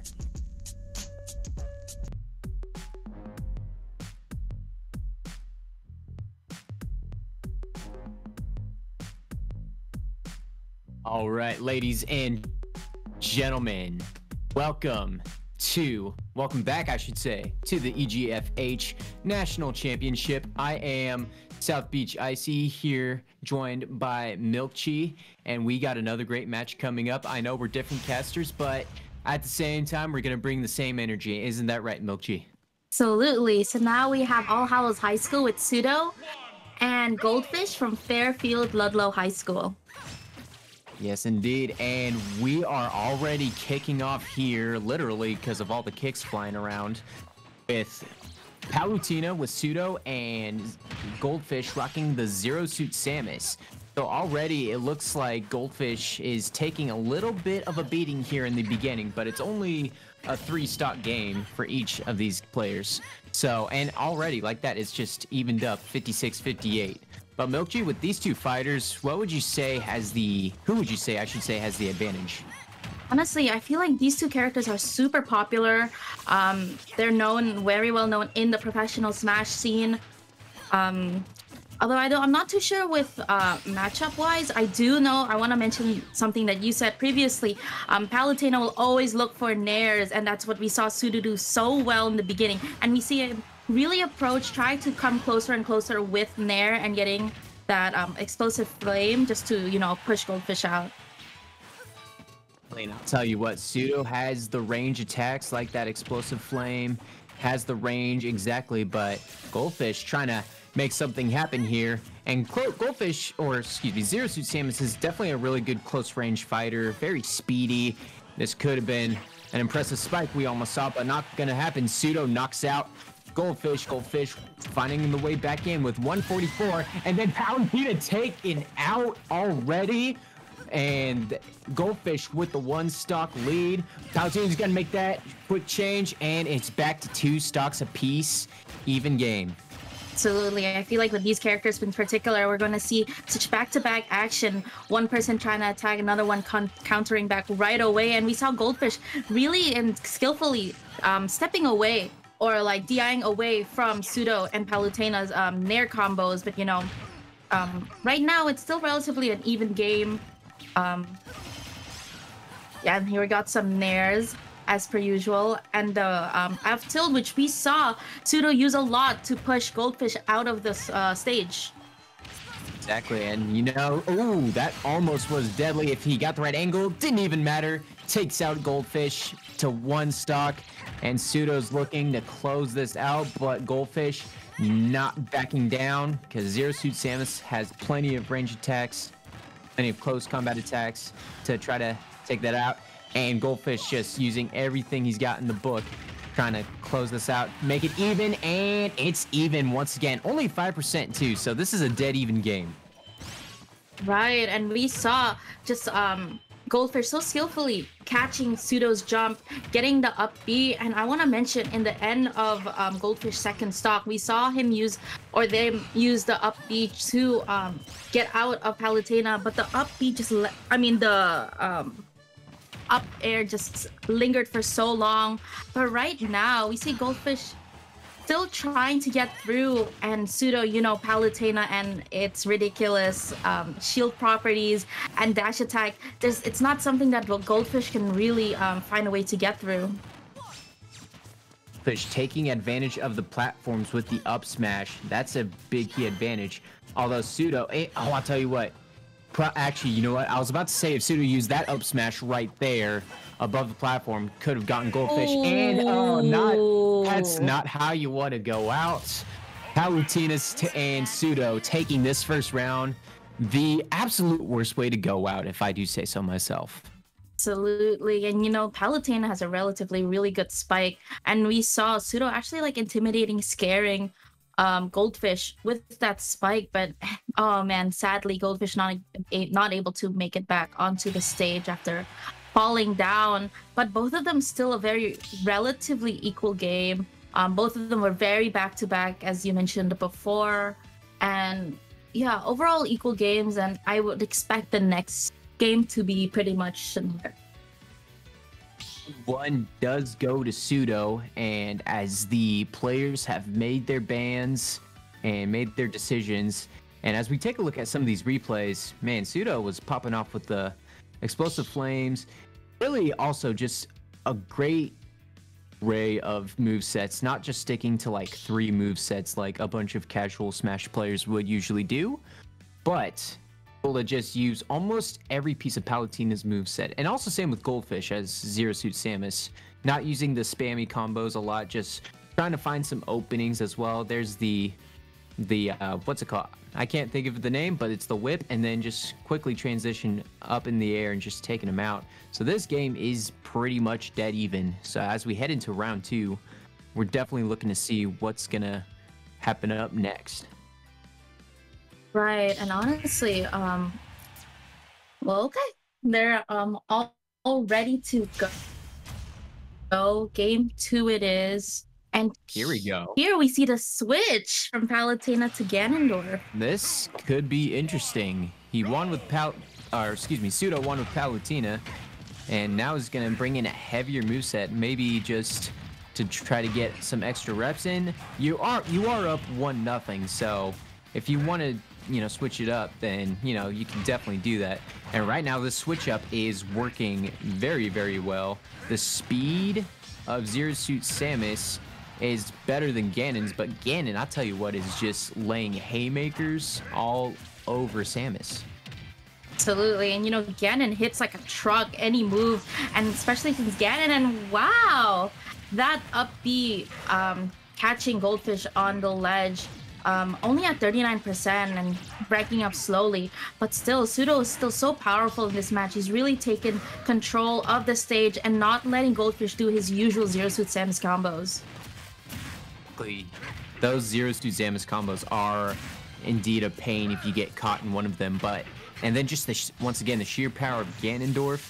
For all you if you guys were living under a rock the past month or so, the Logan Paul Floyd Mayweather fight that happened, I'll tell you what, one reason as he takes the up smash that this fight seemed lopsided was Logan Paul had a huge weight advantage over Floyd Mayweather, but Floyd did have more fighting experience, and I'm not comparing any of these guys to any of these fighters.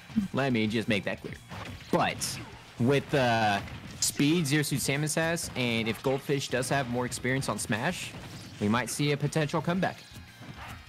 Right, but right now, it took so long for Goldfish to take a stock off of Pseudo, but right now Goldfish is doing a really great job at just pushing Pseudo out of the stage, not letting him attack, and the up B, a little too committal on that part, and getting up smashed as a result of it. And we always see Pseudo trying to catch Goldfish based on the way they get back, whether it be landing or attack roll, but now we've gotten Pseudo down to their last stock. But it is a 107-0 damage percent differential, so it's a tall task for Goldfish to climb. And speaking of climbing, he's actually gonna fly out of the arena, and so Pseudo takes round 2, and we'll see in this next game if he's gonna stick with Ganon again. That seemed like a pretty good choice, but Right. We'll never know. Yeah, I think the Ganon was, you could see Pseudo play more confidently with Ganon. Of course, we saw him play Palutena really well, but I think his Ganon game definitely gave off a different vibe than his Palutena. Sword just digs through the stage, because swords definitely do that in real life, and Nintendo's like, yeah, we'll make the sword just dig through there and just swing motion like that. Everyone knows you can totally do that. Believe the impossible. Ow. Round 3 is happening exactly right now. So can Goldfish get the same? Oh, look at this. This is Pseudo's like, oh, I'm gonna teach you how to play Zero Suit Samus. Goldfish not able to beat Pseudo with ZSS, and now we see the Pseudo switch to ZSS. Wow, what a statement. So we got a little Nate Diaz action with a little bit of trying to get in your opponent's head, if you do say so.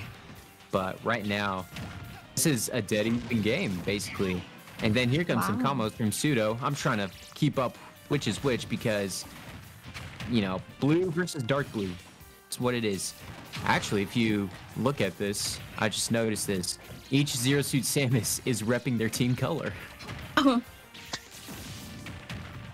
if you notice that, please comment in the chat. We will give you every single ounce of pride I got. Oh, wow. Ouch, Yo, the didn't we- disrespect.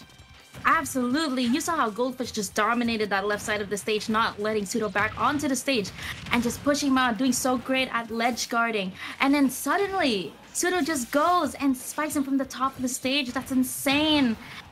That's definitely a blow on someone's ego and all that. But right now, we get the usual ZSS conversion, getting that up B. And right now, still very relatively even full game. And we saw the once again the combo of Zero Suit Samus that Goldfish has been sticking to get yet another stock taken. So it's 2-stock game, and Goldfish actually, with advantage, could potentially take this into a round 4 if need be. Because need I remind you guys, this is a best of 5 series in Smash. First 1 to 3 wins advances in the EGF CH National Championship. So if Goldfish takes this to round 4, that's a lot of momentum to be gained. But Pseudo obviously trying to make things different. In a Zero Suit Samus, he's sitting comfortably with 2 wins, so he doesn't really quite have to do anything except this combo right here, taking a stock lead over Goldfish. Now it's desperation time for Goldfish. Right. Can we just talk about how Pseudo is so good at catching Goldfish? Whether he's landing or whether he's jumping, whatever move Goldfish has, Pseudo has another move to counterattack it. Like just that. Just waiting so patiently, doing up B to make sure that Goldfish rolled in first. I really love Pseudo's playstyle and just waiting for his opponent before making a committed move. And that's worked out so well for him, whether it be Palutena, Ganondorf, or Zero Suit Samus. This just shows Pseudo's knowledge of pretty much a lot of characters, because if he could play Zero Suit Samus as well and keep up with Goldfish, how many other characters can he play as? I'm looking forward to see as he takes the victory. It is Pseudo with the sweep in this round against Goldfish. Both fighters, I tell you what, did super well. Goldfish hung in there as long as Goldfish could, but at the end of the day, Pseudo was just too much. Right. Honestly, can we just look at how well Pseudo played this match against Goldfish using 3 different characters, and that one particular spike was so good in my opinion. I mentioned it before, just how Pseudo was able to wait, just waiting for Goldfish to make a move. And we saw right here Goldfish trying to come in with a fair, and then Pseudo catching it, and then he committed to a jump before getting caught. And here it is again, just Pseudo reading Goldfish like a book. Exactly. And you know that jump flip and then the up air kick combo that Zero Suit Samus has, I'll tell you what, that's one of the most frustrating things to be a part of if you're on the other side of the Smash fight. But well done once again for Pseudo taking this match. He's gonna be advancing here, and I believe, if I'm not mistaken, we will have a post-game interview soon with him. So if you guys probably definitely want to watch that, so stick around. We'll be right back, and we'll have Pseudo be joining us pretty soon.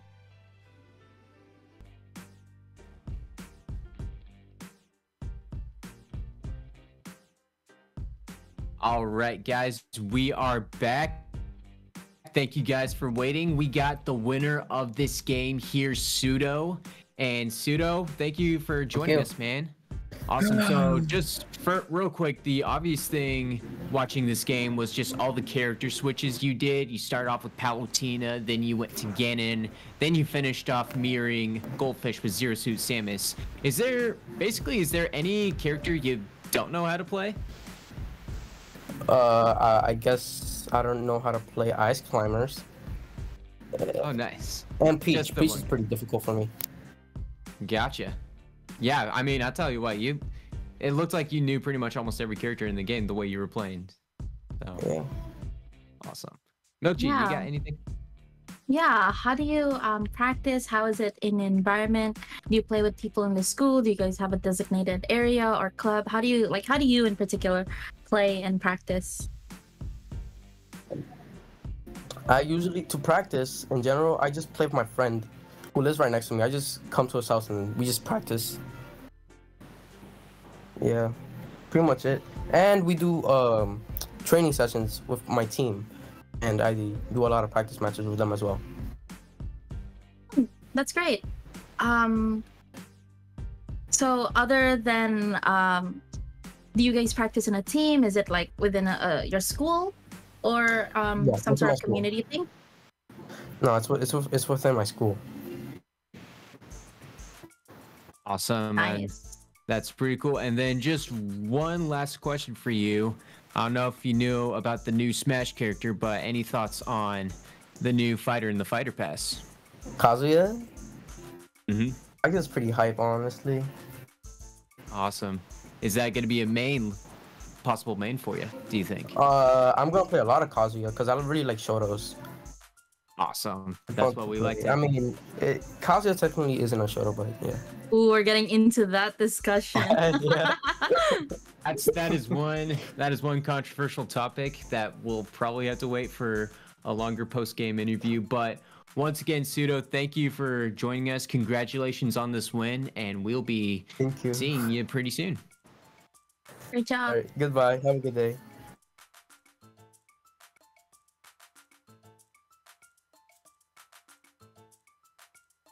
Hey guys, what's crack-a-lackin'? It's your girl Milkchi and our favorite co-caster, Oh. South Beach, right here. Man. Right now, we have Wolf from Kirk Lewis Career and Technical High School versus Haywire from Huntington High School. And honestly, how are you doing, South Beach? You and that swaggy outfit you got on. Thank you. I'm doing pretty good. You know, it's been so long since we casted our last match with Pseudo and Goldfish. A really long 30 seconds, I say. But I mean, glad to be back here. I can't wait to see this Wolf and Haywire matchup. And I'm gonna be honest, don't know what to expect from each of these characters. We might see a Wolf because, you know, his name is Wolf.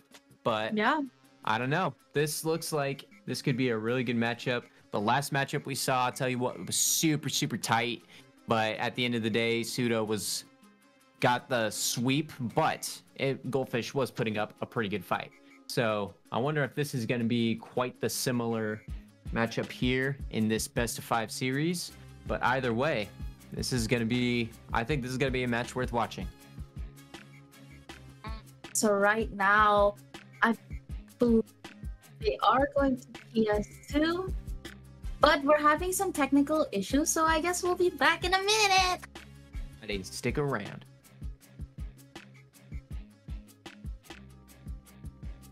Hey guys.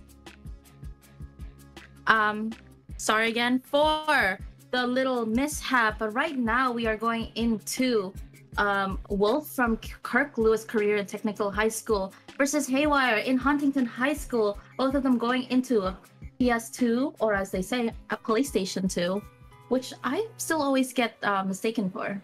Oh man, I tell you what, if you're a Smash devotee and you hear PlayStation 2, I tell you what, you're probably sick and tired of all the jokes that all your friends try to make of you.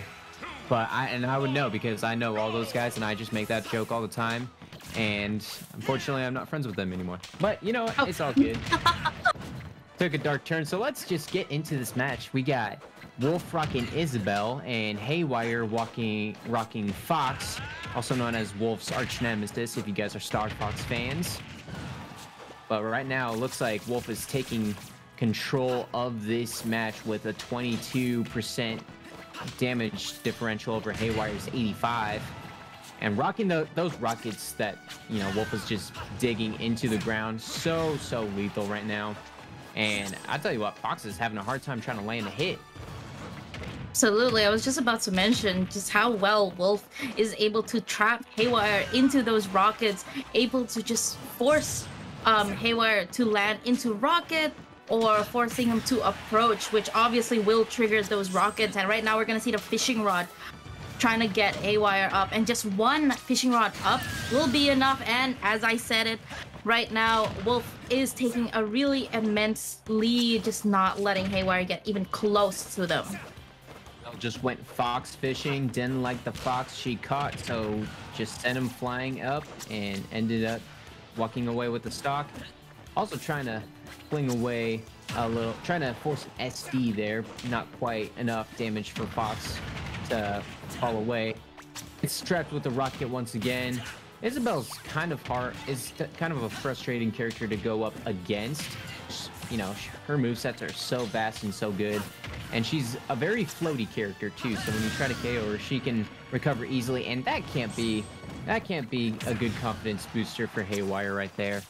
Absolutely. And you know, we see Wolf, Isabel putting these rockets down as an insurance so that Haywire can't really approach and can't really commit to too many things. We saw in the previous stock Haywire using the reflector to try to make sure the rocket doesn't hit them, but the rocket did hit them, the second hit. But now we finally see Haywire taking a stock off of Wolf. He is still, I mean, they are still 2 stocks down, which honestly, Wolf, I mean, wow, Fox can rack up damage relatively well, but we saw just how good Wolf is at just pushing Haywire away. A little bit of a spike right there, not anything to handle. And I'll tell you what Haywire is doing to counter these rockets really well is using the side smash. Well, you know, I'm not going to finish that thought since Wolf won that match, but either way, it definitely, I'll tell you what, this match looked a little bit all under Wolf's control here. Definitely with all the rockets and fishing pole move sets that Isabel has under her belt. I mean, it was just hard for Fox to handle, and especially, it looked like a lot of times Fox was just trying to recover back onto the stage, and it just, you know, just was not working out for Haywire. Right, like we see right here, Wolf taking trying to go for an F smash, but Haywire getting hit by the Lloyd rocket at the very last second. Exactly, and you know, one of the thoughts I was gonna say was what Haywire did was use the side smash, the light dash over the rocket, and then hits Isabel, and then all of a sudden Isabel gets caught up in her own rocket. So that was a pretty smart move, but you know, you can't just rely on that only. And then also obviously that SD, a little bit of an SD right there for Haywire as well. That couldn't have felt good, but either way, you know, it's only round 1, so Haywire, who knows? Maybe Haywire's just warming up here, and, you know, we haven't seen the best of Fox. Maybe there's a possible character change. Who knows? Right, and I just want to mention about that one SD. We saw Haywire had the right idea, but just going off stage, since Wolf took so much control on stage, maybe some off stage stuff, but I guess it was a little mishap. But right now they're going into Kalos, and it is now a Kirby. 2 small characters. Yeah, another floaty character also. So definitely had some, you know, the recovery with Fox. You know, obviously the SD happened, but this would be a pretty good one to use against Isabel, just because you can float around, get back up and going pretty easily. But I don't know. We'll see how like I said, I mean, 24, 63, 33, 63 damage differential. I can't keep up with these damage differentials. They keep changing so fast. So this would be quite a fast-paced match.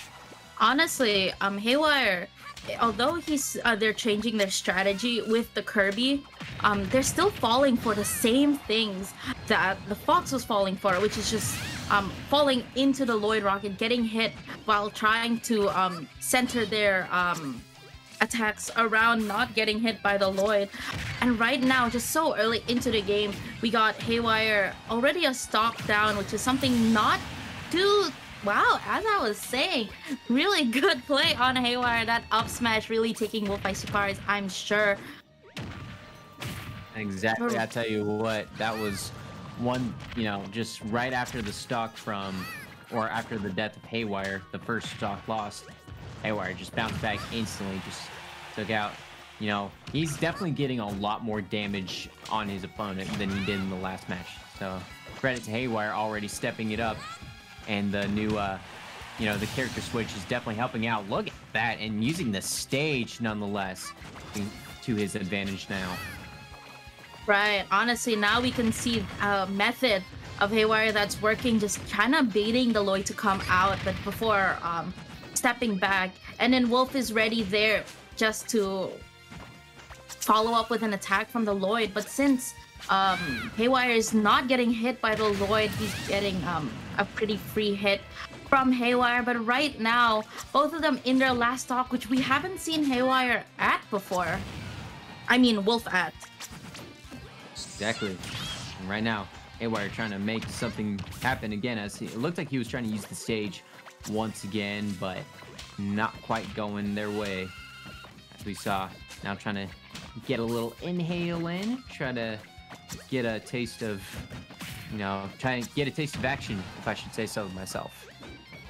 Right, and honestly, Isabel is super vulnerable for a hot second after using the fishing rod, and that's exactly what we see Wolf use a lot, and Haywire is really kind of come after it from the top. And the grab, Isabel's command grabs are both very powerful. As you saw, they killed both of characters, both Kirby and Fox, relatively fast. This is a very, very tight last stock here, as Isabel's trying to lay some traps for Kirby to just walk in. Kirby's not quite having it, but almost got caught. Oh, that could be it. No. Oh my goodness, this is really tight, and it's gonna be Kirby. Wow, really good DI on Wolf in that part, but really was just falling aimlessly and falling right into Haywire's smash, up smash. Haywire just even the series, and a pretty great timed attack as well. Right place, right time, just laying on the platform, and then using the up smash right as Isabel was descending. And now, as we go to round 3, there will be no sweeps in this round, which I tell you what, it gets more exciting when there's no sweeps whatsoever. So now the stage has been picked, the characters are chosen, and here we go. Same characters. How about that, guys? Same characters. When was the last time that happened? Right now, we're gonna head back into PS2. I guess Haywire wanted to run it back, avenge the Fox. But right now, well, I blinked and then Haywire was at 50%. Isabel is doing so great at just racking up damage, but now I feel like Haywire has found a method that works well into not getting hit by the Lloyd, whether it be jumping, floating above it, or using a dash attack. And I tell you what, right now Wolf just came out swinging, and then Haywire instantly adjusted. The character change earlier for Haywire, I think, is definitely better, because I think they just match each other very, very well, and that's what he's trying to do. So this is definitely better, and Wolf gets the first stock. I have a feeling Haywire is about to come out swinging, though, try to quickly get that stock turned around, but no. Oh boy, the slingshot combo of Isabel. You know, it's deadly with Villager, but don't forget, Isabel can use it too. I am now getting the fishing rod, and honestly, if Haywire was in a little percentage, that would have been incredibly scary. That would have honestly taken the kill, but now I love seeing Haywire float over these rockets, float over these fishing rods so that they can get avoided. Tell you what, just landed right into that rocket trap a little bit. Able to recover easily and not take the damage, and Wolf gets taken out by Haywire with the side smash, I believe. And then it looks like Wolf's just gonna answer right then and there with the fishing pole, trying to fish for some good Kirby, a Kirby fish. I think that's an actual fish, but no. And just like that, it's 2-1 in favor of Wolf. This is quite the match here, folks. Right, and honestly, something that Haywire has to always be on his radar. We got Isabel's rockets acting like C4s, except triggering by motion, and then we got the fishing rod, which honestly just one up, maybe at 100, 120% is enough to take it. But Wolf getting back into the stage very safely, not letting Haywire do some edge guarding or some off stage stuff. Ooh. Could have been a spike, not taking it. And now we get the reverse edge guard. Now Wolf pushing Haywire away, whether it be to the left of the stage or up. And there we go. We see Haywire finally taking a stock off of Wolf. Getting that back air after the fishing rod, which leaves Isabel so vulnerable to attacks. Exactly. I tell you what, that literally couldn't have gone better for Haywire. But right now, he's sitting at 100%. Isabel 43, and just gonna spike. Just gonna dunk Kirby down to the ground and take a round 3 victory here for, what's his name, Wolf. I tell you what a match this was. Definitely much more tight, but I think Isabel and Wolf just figured out a way to stay in this game and take command of this round or this match. Right, and I just want to mention Wolf's ability to adapt into Haywire's different characters, whether it be from Fox to Kirby. Losing one match to the Kirby was enough, and now Wolf was not gonna let himself lose to another Kirby. But right now they are going into Final Destination, which honestly has been a stage that was banned by Haywire before, and now we're heading into FD. And this would be an interesting setting, but here's the thing: if you're going on Final Destination, you're going to the Final Destination on round 4. It's the final stage to use. And guess what? We have another character change with Ice Climbers. So let's see how this works out. I'm not quite sure how this matchup will work between Isabel and Ice Climbers. Right, and now we got the Icies, and I want to see if Haywire is able to do the fancy schmancy Icy combos. That'd be quite fancy to see, indeed. And I wonder if we'll see a disconnect between the two Ice Climbers as well. And I'll tell you what, Wolf definitely trying to adjust here with the new fighters once again. Definitely been pretty common. And fishing poles, this is gonna be something wrong with the fishing pole, because he's gotta try to get the right Ice Climber with his fishing exactly hook. As I was just about to mention it. Haywire can easily use Nana as a scapegoat for him to get into attacks. Like Nana getting hit by... Oh, I was about to say that Nana as a sacrifice is a smart idea, but then when you're so separated like that, Ices is pretty much dead off stage. But right now we see that Wolf is just doing everything they can to make sure they're separated, make sure at least one of them are hit. And but Wolf now has multiple targets to go through. Like getting the fishing rod on Nana instead of Popo was really big into losing the stock. Exactly, and it looks like Wolf has adjusted easily, not taking a single hit in that one. He's looking to close this out here in this last round, trying to close out the match whatsoever as best as he can. So, right, and it's doing well because one stock for Haywire was 64 damage, 2 stocks for Wolf at 31. This is Isabel's in control, guys. I'll tell you what. Well, the icicle projectile is doing a really great job at triggering the and wow, nice footstool, but then the downer didn't take it. Okay, well, that's a very convincing win for Wolf. Yes, indeed. That was, I'm trying, let me wrap my head on what happened once again. Spikes Nana, and Popo tries to do the spike and just misses. And oh my goodness, you know, I think Haywire's just got to be livid after that. Little bit of a mistake right there. Definitely would have been an amazing kill if he got it, but yeah, he was trying to be a little bit flashy, but I'll tell you what, doesn't work all the time, and especially if you are down one stock with game on the line, definitely don't want to resort to that play. But you know what, hey, you know, you just want to put on a good show. That's what we're here for, to give you guys a good show. And Haywire, both Haywire and Wolf did that, and I'll tell you what, Wolf here wins in 4 and gets to advance. How about that? Right, so I believe we're gonna have an interview with Wolf pretty soon, so in preparation with that, we'll catch you later.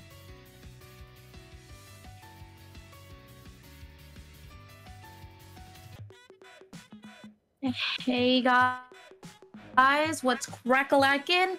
It's us again, Milchi and Southreach, and today we have Wolf, who just won an amazing game against Haywire with their Isabel. So, Wolf, how does it feel now that you're advancing into the quarterfinals? I feel very proud of myself that I actually got this far, because I think this is the first actual big event that I've actually been to for Smash, and to see myself go this far is pretty impressive. Absolutely, Yeah, definitely impressive indeed, Wolf. And I'll tell you what, you're using Isabel, definitely remarkable stuff, using the fishing pole and then also the rockets. Just out of curiosity, is like Isabel like your main, or do you have like any other mains under your belt to, you know, that you have warmed up? I usually mostly use Isabel. Like I didn't use her in the beginning, like when the game first came out. I just recently started using her more, mostly because you don't see a lot of Isabel players, and she's actually pretty underrated, and she does have some good things going for her in this game. But for other characters, I use Joker as well. As soon as I saw him come out for Smash for the first DLC, I was actually very happy. So nice. Yeah, I also use him sometimes. That's awesome, man. So you got definitely a jack of all trades there. And then so going against Haywire was throwing different looks at you with different characters. I mean, he finished with Ice Climbers, and then he brought out Kirby, and Kirby definitely seemed like a tougher task for you to deal with. But how do you adjust well when somebody switches up a character on you? Mostly from experience from past matches. I have to think of if they're gonna do the same thing of the players I fought before using those characters. Like in the first match, when I saw him use Fox, I was a little worried, because he could counter my Lloyd and just make it not usable by using the Shine. And I saw that he was trying to go for that in the beginning, and only way for me to stop him was well, either to grab him or just wait until the Lord just goes out. And for Kirby, when I saw him pull out Kirby, I was a little worried as well, because for Kirby and Jigglypuff, they're both basically kind of the same little puff balls, and they're kind of hard to hit with the slingshot. So I had to basically power my way through the Kirby matches. And go ahead. And I had to use more of a fishing rod. I had to try and get more of it. Exactly. All right, yeah, and can definitely tell you were powering through with that Kirby match, but especially, you know, you came out on top, and it was pretty impressive, as I see. Milchi, you want to take us out? Yeah, well, once again, Wolf, thank you so much for coming into our interview. Sadly, not many characters, not many players checked in, so this is gonna be the end of the stream. Thank you again, everyone, for coming to watch. And don't forget, tomorrow is gonna be the EGF High School National Championship quarterfinals. It's going to be at around 1:35. I'm going to be there, so come watch. And another one at 2:10, two different streams, the EGF High School, EGF SSBU. And of course, be sure to follow the official EGF. Tomorrow, they're also going to be doing Rocket League and Overwatch. So if either Overwatch, Rocket League, or Smash interest you, be sure to give them a watch. Of course, be sure to follow my lovely co-commentator, Southbeast, right here at Harrison_Hill on Twitter, and then I have myself at Milkchi_. Really quick, big shout out to Helper Woohoo for producing the stream, doing a really great job. And yeah, I guess we'll see you all next time.